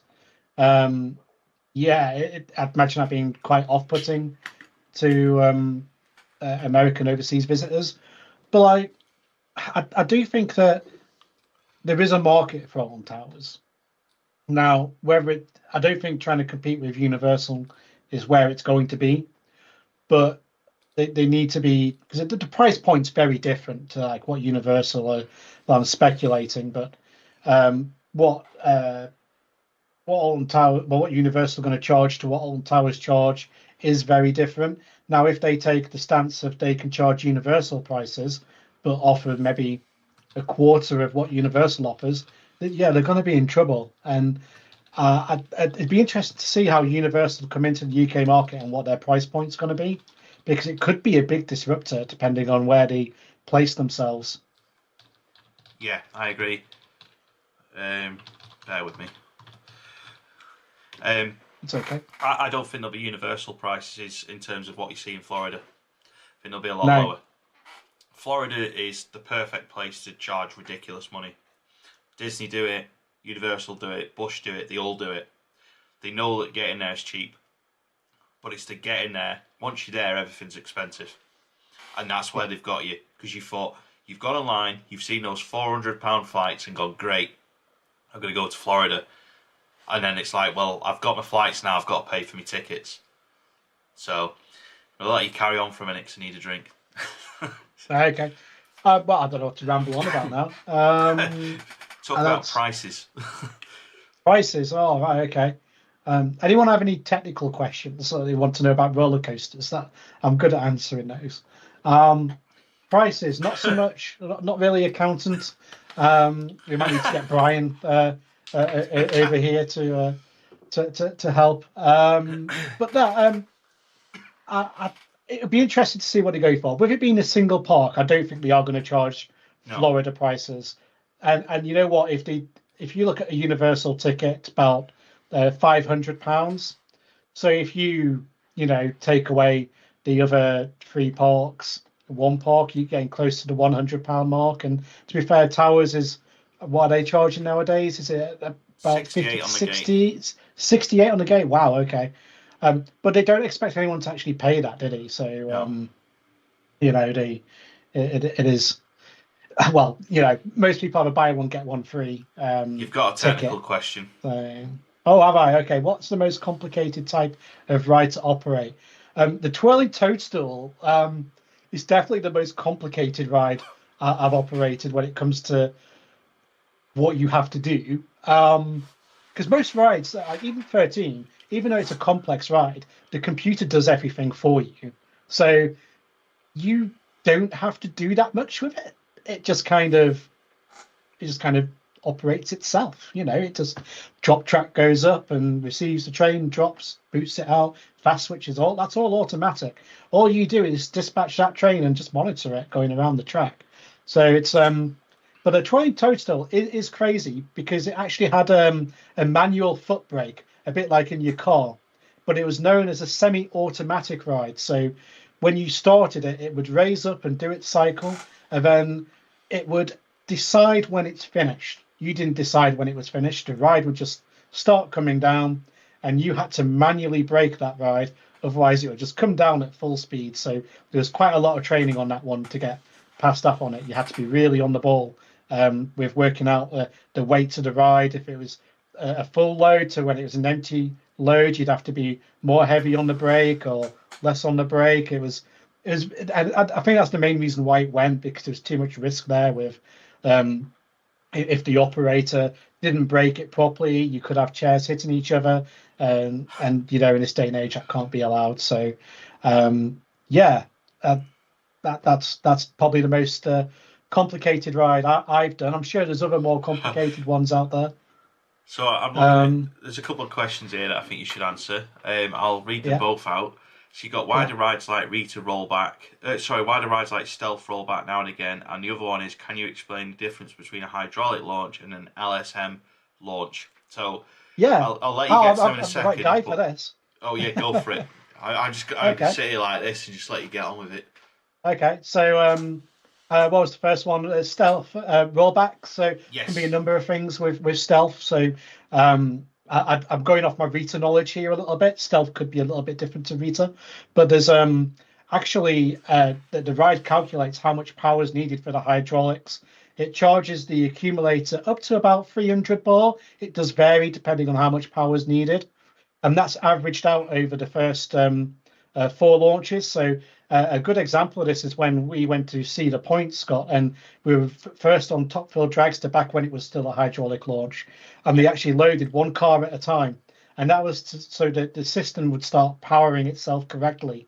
Otherwise, you could get a rollback if you just went to a full load from an empty train, as you're disrupting the calculations that the computer's making for how much energy it needs to put into those accumulators. The other thing that can cause a rollback is a potential power failure if the ride thinks there's a fault. I've had before where I've launched a train on Rita, and as it's been, the second car was about where the traffic lights are, and it decided there was a problem with the ride, and it applied to what they call an emergency stop. And when that happens, it dumps all the stored energy straight into the tanks, and the copper alloy fins lift up into the magnetic brakes on the train, which bring it to a stop. Now, if it catches that at just the right time, you can get a rollback on Rita. I have seen a rollback on Rita multiple times. It's very rare to see, but when you do see it, it's quite something to see. I've seen it. Yeah, you're lucky to see it, to be fair. It's very, very rare it does it, but it can happen. what other ones? What else was there? Sorry, Scott. It's moved So on. there was a question about the difference between a hydraulic launch and an LSM launch. But before you answer that, Keith Yeah. put a question in about our Ride to Happiness or Enzo. Um, I think that's really difficult. I'll that is speak really about hard. Ride to Happiness actually. I have been to Plopsaland, I think 5 times since Ride to Happiness was built, and the first 2 visits I had while I was there, I hated the thing, and I don't know why. I just did not enjoy it. But then the third time I went with you and Andy, and I think for whatever reason it was absolutely brilliant, and it was chucking it down. It was the worst possible conditions to do it in, but it was just fabulous. And then we did it a second time, and it was rubbish. So it's like, what's going on? And then we went. It's 4 times I've been since it opened, not 5. Went with you again the following year with Mullet. I think it was me, you, Mullet, wasn't it? It was just the three Yeah. of us, I think. I'm certain of it. And we basically day tripped it. And again, it didn't open until later in the day. And we had so many mixed rides on it. Sometimes it Mm. was good, sometimes it was rubbish. Whereas Enzo, if you ride it on your own, you're gonna get a good ride on it every single time. In terms of what's better, it's hard to say because obviously Icon wasn't designed to be a spinning coaster. Ride to Happiness was designed to be a spinning coaster. Anyway, let's go back to the technical question. Steve, this is a very you question. Hydraulic coaster, LSM coaster, launch coasters, what's the difference? Fire Yeah, away. so a hydraulic launch coaster is actually more suited to a park like Alton Towers because the energy infrastructure around the park isn't that good. There's no big power stations nearby. The power infrastructure is very dated. So if you put an LSM coaster in, to be fair, nowadays the technology's there with stored energy capacitors. I believe Intamin can do that kind of technology now, so that the power strain isn't as bad as it used to be. But back when LSMs first started coming out, you needed a big chunky power supply to get that thing to work and launch. Whereas the hydraulic launch roller coasters, they do have a large motor, but it's constantly pumping hydraulic fluid into what they call an accumulator, and then that holds its charge ready for the ride to launch. So as soon as that launch is completed, it starts charging ready for the next one. So it's a stored energy, if you will. It's building up that pressure over a long time, and the way that the obviously the magnetic launches, the LSM coasters, they are basically just electromagnets, essentially, with some very clever switching techniques on the magnetic field to push the train along. And it's actually contactless, so there's no moving parts. It's a very, very efficient system. Whereas with the hydraulic launch coasters, you've got a lot of complex. You've got a planetary gearbox. You've got multiple hydraulic motors. I think Rita has 16 hydraulic motors around the drum, all linked up to the accumulator. You've got a lot of cost in the oil that goes into the system as well. I believe there's 15,000 liters of hydraulic oil.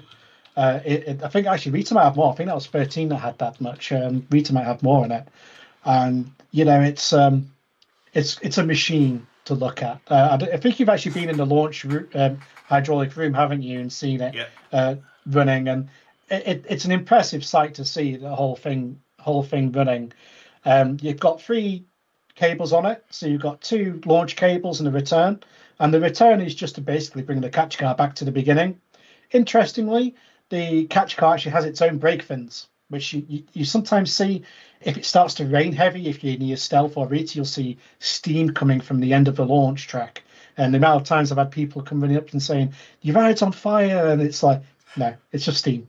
Because it's really hot from the energy created from a eddy current brake is heat and sound. So as soon as it starts to rain, you do get a steam coming off the end of a launch, and it's nothing to worry about. Perfectly normal. There we go. Fair I've dues. probably Yeah, like gone the a bit too numbers have just detailed in like that. nosedived. It's like Oh no, sorry. I'll be right, good. We'll move on to everyone's something else. leaving. We just lost 14 viewers. Okay, right. Sorry. All right, we'll move on to something more interesting. What I will say is, anyone that is still watching, massive thank you at this point. Will you please give us a like? It's a little thumbs up below. We are short of 100 likes on this live stream. It would be amazing if we could get a minimum of 100 likes on this live stream. I am thinking that we will probably go offline about 9 o'clock, which is just under half an hour left to go. So we've got about half an hour to go on the live stream. So if you have got any questions for us, please do pop them into the chat. I do believe there was a comment from Matt earlier on that asked if it's RMC or Intamin. It's Intamin every time. I wouldn't even put RMC in my top 5 manufacturers. I'm very sorry to say. Until they sort the trains out, they will never be a top manufacturer in my mind. Don't know what you think about that, mate, but I know that you have a similar opinion to me on this subject. Well, yeah, I'm very pro Intamin. RMC, like, they're not bad. I think it's a very mixed bag with RMC, though. I think that Iron Gwazi is considerably better than like Steel Vengeance. I know a lot of people will be going boo there, but I do think that Iron Gwazi is better. Yeah, it's a really weird like situation with them. They come up with some amazing coasters and then some awful coasters, and there's nothing really like in between. Like it's really good or really bad. Nothing really in the middle. I think that the conversion fad has come to an end. It's a shame we don't have one in the UK. I do think that there was a time when an RMC would have been very welcome to the UK. However, I think with that boat's been and gone, it's departed now. So I think that really we want to be looking down the Intamin, the new Intamin coasters with like Velocicoaster, Gotham City Escape, absolutely fantastic coasters. Tutatis is absolutely amazing. And these coasters are exceptional roller coasters, and I can't wait to see one in this country. I'm hoping that Universal will consider putting one of those coasters in with their development. I am going to have to interrupt you and give a massive thank you to Drones and Planes for their super chat. That is incredible, and the next time we're on a stream with you guys, you could expect the same back. That is absolutely incredible. Thank you very much. Very interesting question from Darren. How do you find running the channel now in such a saturated market versus when you first started? It's an interesting question because when Pleasure Beach Experience was started as a YouTube channel, it was actually to promote the events and nothing else. Like, Steve will back me up on this. I have always loved creating theme park videos, especially Blackpool. I was walking around Pleasure Beach with a camcorder in 2005, a crappy little Sony thing, and then I got a really good one for Christmas that year off my mum and dad. And I just remember loved creating videos of Pleasure Beach, and I regret so much not keeping that footage from 2006, 7, 8, 9 and so on at that era, because I would love to upload all that now and be like, this is what Pleasure Beach was like 20 odd years ago. In terms of answering the question, it's so different, because when we first started doing vlogs, the vlogs were Mike's idea. Like, at first I was like, there is no way I am getting in front of a camera and talking to the internet, and here we are. But I'm a lot more confident at vlogging and stuff now than I used to be, but I'm still very nervous at doing it. Like, I'm still really nervous at doing it at times. But once you get a flow, I find that is a lot easier to do. Once you've got an idea what you're going to do. What I find, though, is if you make mistakes, you just got to laugh them off. Keep going. Because when me and Steve vlog, we quite often make mistakes on our intro, and we'll just keep doing it over and over and over again until we do it. And then when it comes to the editing, I usually put in one of them that didn't work because it's better than the one that did work. And when we did the Fantasyland vlog the other week, the guys who were with me will back me up on this. I made so many mistakes doing the intro. Like, I did the bit on the bridge where the part was behind. Perfect. Then when we came to the bit where I was introducing everyone, kept tripping up over my words. In terms of YouTube, though, and how it's different, there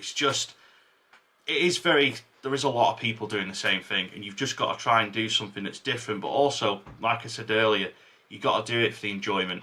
If you come onto YouTube purely for chasing views and subscribers, and I want to be the most famous theme park YouTuber, then it's not going to work, because people will see that. You've got to create content for the right reason. If you like doing it, if you enjoy doing it, you want to tell a story, you want to document your memories, that's what you do it for. And that's why we started doing the vlogs. We wanted to document our daft days out in Blackpool, and that's how Pleasure Beach Experience as a YouTube channel grew.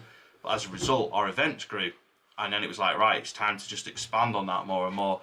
And eventually we obviously rebranded to Your Experience Guide, and it has proven to be a fantastic decision. There is ups and downs doing YouTube as a permanent thing. There really is, especially at this time of the year. It's rubbish at times, but it's worth it when it gets to summer and you meet loads of people in the parks and you get to document these incredible things that we do. So to answer the question, it's a lot different, but it's still great. I love it. And the minute I stop loving doing it, I'll stop doing it. That's the thing. So for now, I'm enjoying it, and I think Steve still enjoys being part of it. Otherwise, he wouldn't be on this live stream. That's for sure. Well, to be fair, like I say, we've both been doing trips together for so long now, and even when we were much younger, we were there with the camcorders, filming the rides, making videos. I remember making videos to music essentially back in the day. Iron Maiden, yeah, I like Iron Maiden, made me rock music particularly. Probably not so much these days. Bonus point if you can find Steve's old channel. Oh God, I can't even remember it myself. I can. I found one of your videos the other day. Oh God. All I'm going to say is search for Blackpool Pleasure Beach 2007. No, don't do it. Don't do it. Don't do it. But yeah, it's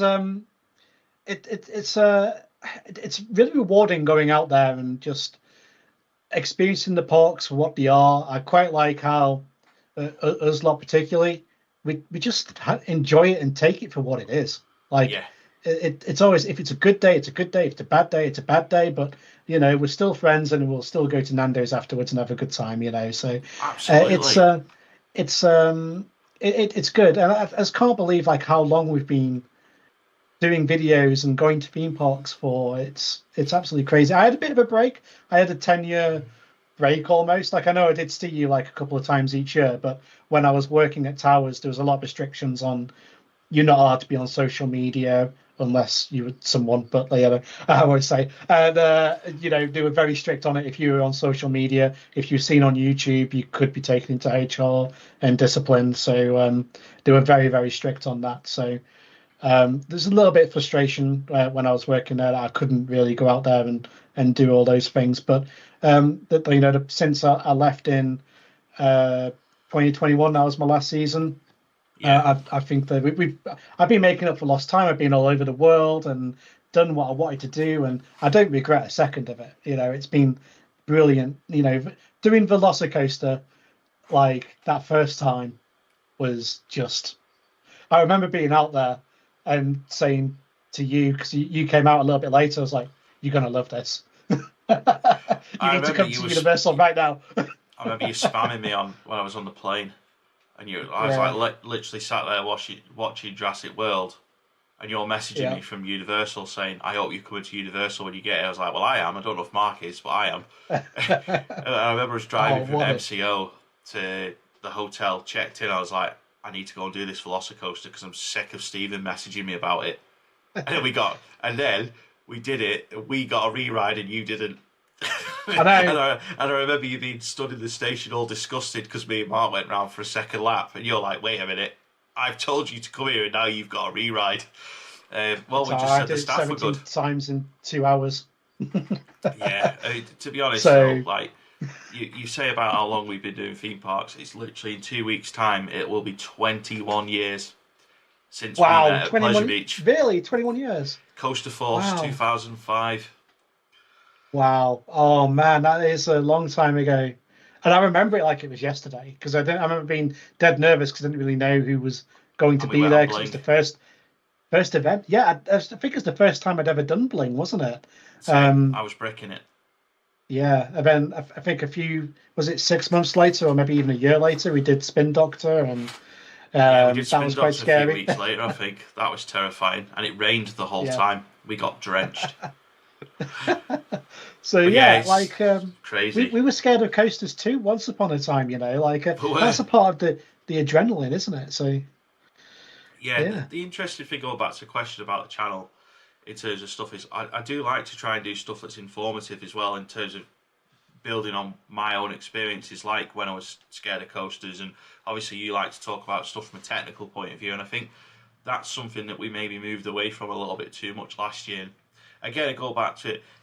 a lot of the videos we do are born out of ideas of, well, why don't we help people to try and give this information, but also we can put a bit of a fun spin on it. And I think when we do a lot of our vlogs this year, you'll probably find when we go to Pleasure Beach, for example, it won't all just be well, let's just do the big one again for the 5 millionth time this season and just talk about how much we enjoyed it. It'll be different stuff about the park that might be helpful to the people that are watching, and not just, here's the big one again, here's Big Dipper on one train, we're going to moan about it again, and stuff like that. We'll cover a bit more and stuff. And I'm just laughing at one of the comments about when we did the video at Tier Prince when we were looking for Mike. And of course Mike was going to get a mention at some point, but that was ace because it was me, Becca and Stuz that did that. I think that you were very much in your Towers era then, Steve. And we knew Mike wasn't going to be there, but we made it fun. And was Mike with us? I can't remember. I don't think he was, but we were looking for Mike with a cheeseburger at McDonald's. We were just doing silly stuff like that. I remember this van driver in a white van was really confused while Stuz was holding up this burger and shouting, "Mike!" in the middle of McDonald's in Wales. But this channel's just different, isn't it? We just do silly stuff. And it's got to be done. We did the Loggers Leap funeral at Fort Park in 2019 and we just couldn't do it because we just kept laughing about it. And you've got to have fun. You've got to have fun, that's the thing. And I'm just trying to catch up with all the comments. There's another one about Falcons at Saudi. I mentioned it a little bit earlier on. I don't know if you saw that to the person that asked the question, but there will be no going to Saudi this year. Might well happen in the future. I can't say never. You never say never to these things, but this year for definite, we're not going to be going out there. But like I said earlier, it's been well covered on YouTube already, and there's some good POVs out there. There's more POVs to come. I saw a glimpse of one that should be uploaded soon the other day from a creator I'm not going to mention because he will bite my head off if I mention that I've seen that POV. But hopefully they will get to upload it at some point because it is mounted and it is bloody good. So they need to let them upload it. But at the minute, that's all I'm going to say on that. Someone says they wish Scotland had its own park. Well, you've got M&Ds. But yeah, you do deserve a better place. Definitely. But yeah, it's been good this last 20 odd years doing these coasters. And there's a comment about evacs. What's the most dramatic evac you've had? Valhalla. Valhalla's always a dramatic evac. You know what? I've had a dramatic evac from Valhalla. I'm just trying to think what else I've had evacs from. I've had evac off the big ones, break runs a couple of times. Log flume. There's been log flume with a turned over boat in Holiday World. That was an experience. There's been Pirate Adventure. The most interesting ones are probably going to be water rides, aren't they? You know. Yeah, we always break water rides, definitely. I was just trying to think coasters. There's not been too many coaster evac. Dragon Car once on the brake run. That was interesting. They got us all off on the brake run, and literally before we'd even got back to the front of the station, it was back open. Well, I'll go for another go then. That was a bit strange. I've always quite liked getting an evac. The idea of getting an evac off the big one from the top. Even though I've done walk the big one a few times, without the harness, that would be an experience. I'd be bricking it though. I've had some interesting ones. So pretty much almost all the coasters at Towers, except Galactica and Nemesis. Yeah. So like 13, we do like evac trainings, and with me doing the Smiler in 2016 when it was recommissioned, I got to do the vertical lift evac, which has never been done to the public, but we were trained for it anyway, and that was interesting. Very interesting evac. I'll be honest, it'll never happen with the amount of safety systems that are in place. That is like if everything else for some reason couldn't be done, but there's loads of secondaries before you'd have to go to do the evac from the vertical. But yeah, and Oblivion, of course, is always fun. The Oblivion, there's regular training exercises on that one, so I'm very used to being evac'd off Oblivion from all kinds of different places on the ride. So, and the thing is, it's good to see that these evacuations, because it just shows how safe the coasters actually are.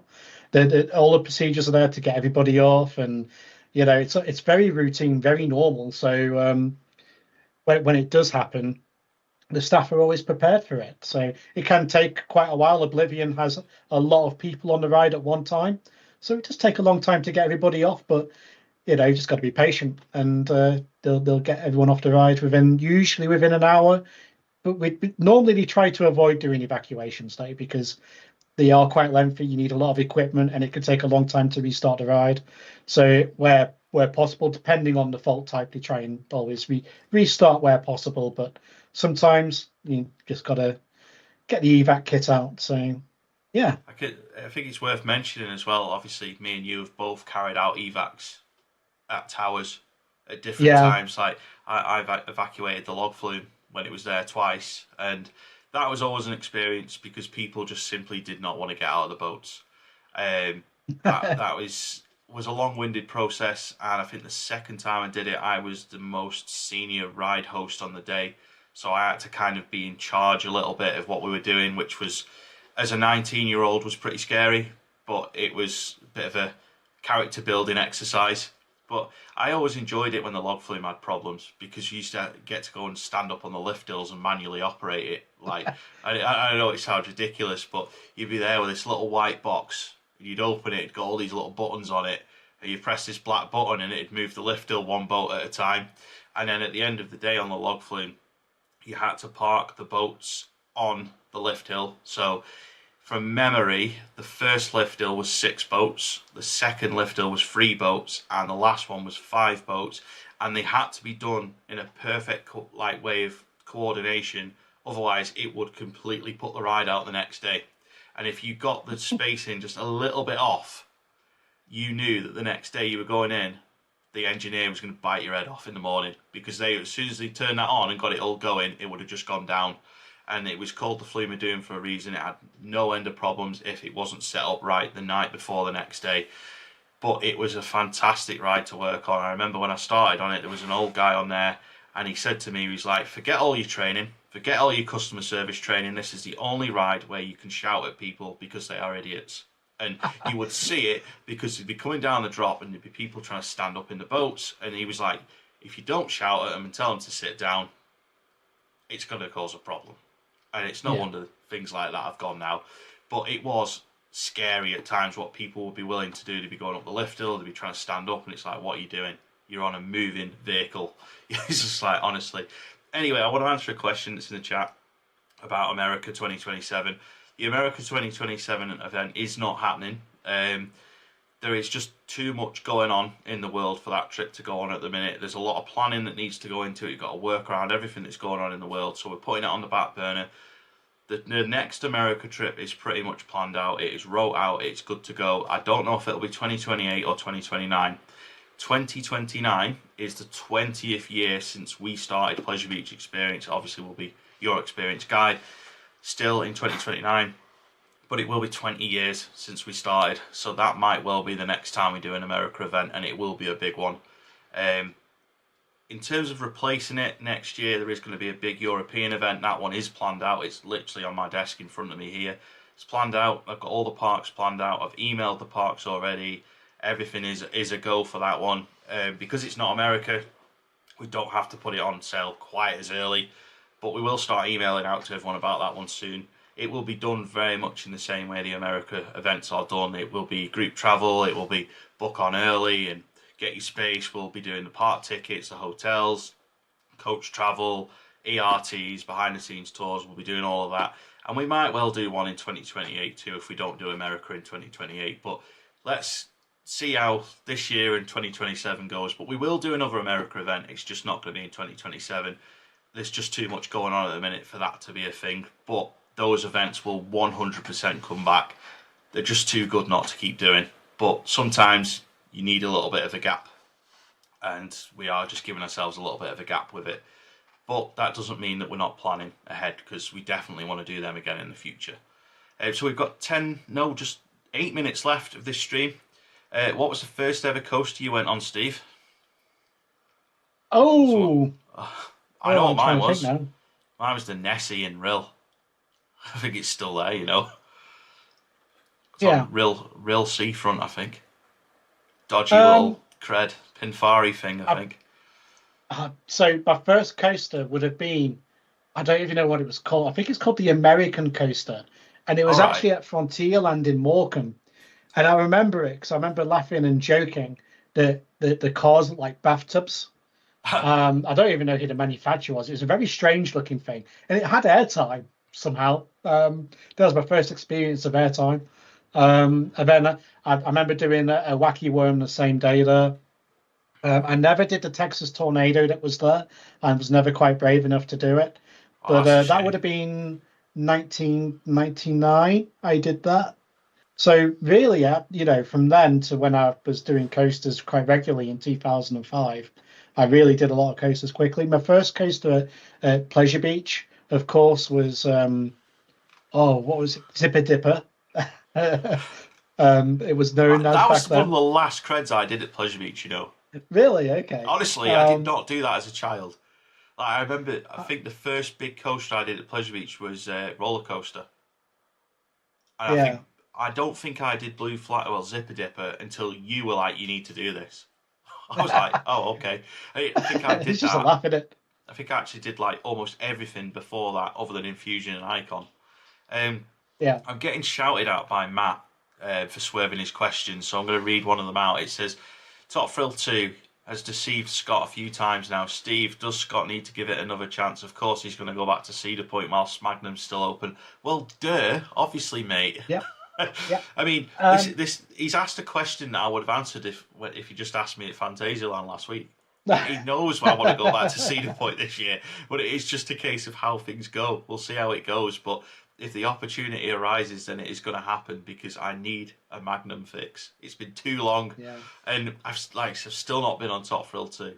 Like 4 times it has deceived me. Like that one in May last year was a joke when it was just rolling back, but that was just a disaster of a trip anyway. That whole day. What is the most famous person at a theme park you've met? Steve, go on. Oh, You must have oh, someone. so yeah, but I don't know who they were. What? I'm a terrible person. So there was a famous footballer on Rita who I fastened into the roller coaster. And you don't know who it Don't, was? don't remember. I remember Peter Crouch. Is Um, he, what are you with, too tall with, to with, go on rides? yeah, that was the issue. Yeah, That's why I rag and bone remember man, it. too Oh tall. gosh. There was who else? Peter Kay. I've seen Peter Kay a few times. Same. So there's yeah, you do see people quite regularly. Obviously, they don't try to draw attention to themselves, so they can be quite easily missed. They wear like disguises, so you can't Yeah, but really. they're easy You to don't want the spot. attention, do they? And Well, obviously, no, you'd but get then into they've got trouble if you perfectly singled white them out. teeth. They've always got perfectly Yeah, white teeth, so you're easy to spot. I mean, I remember yeah, working on the Flume at Towers, and the whole Hollyoaks cast came on there, which was fantastic as a 19-year-old teenager. Um, Also, a press event at Thorpe. I spoke to oh God, what's his real name? Johnny Vegas was there. I don't know what his real name is. I can't bloody remember. Someone's going to tell me in the comments. But I remember he was shocked because he heard another northern accent. He was like really shocked to hear another northerner at Thorpe Park. So we had an interesting exchange. I've got a photo with him somewhere, and I'm going to stitch Mullet up. Mullet was like, "Who's that?" And I was like, "Mate, come on." But he took the photo, and there's been, I think, well, that same press event. I ended up sat next to Kerry Katona on the Walking Dead coaster because you have to fill the train, don't you? So that was strange.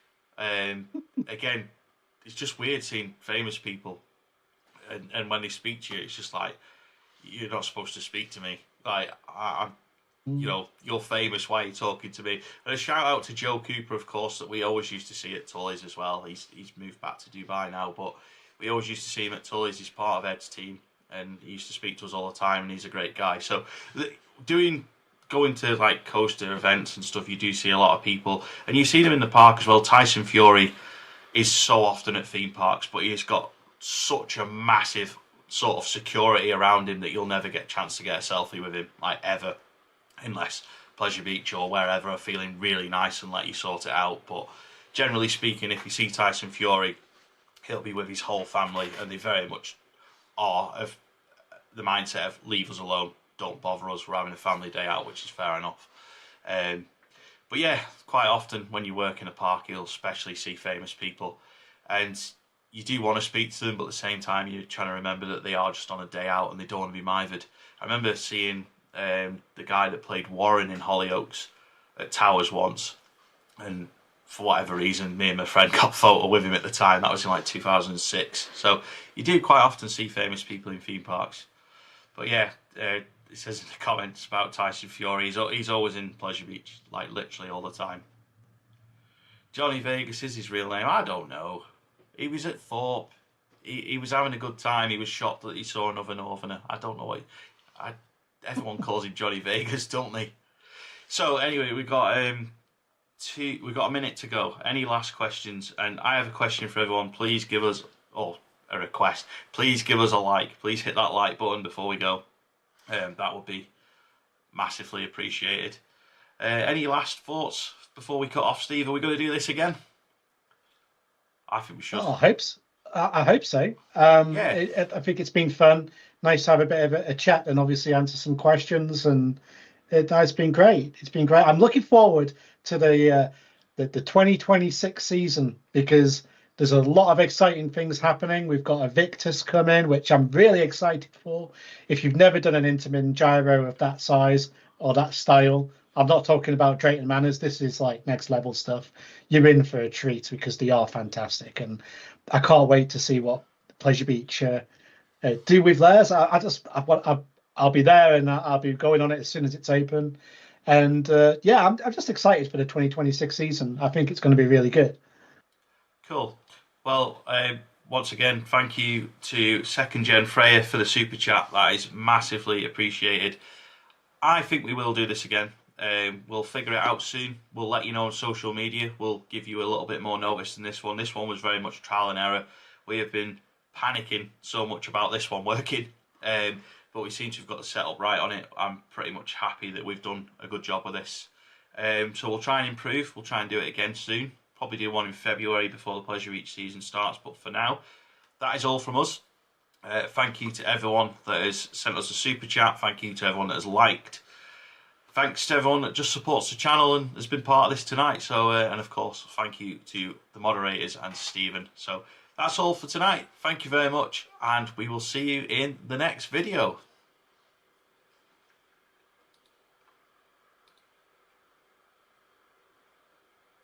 That's it, Steve. We're done.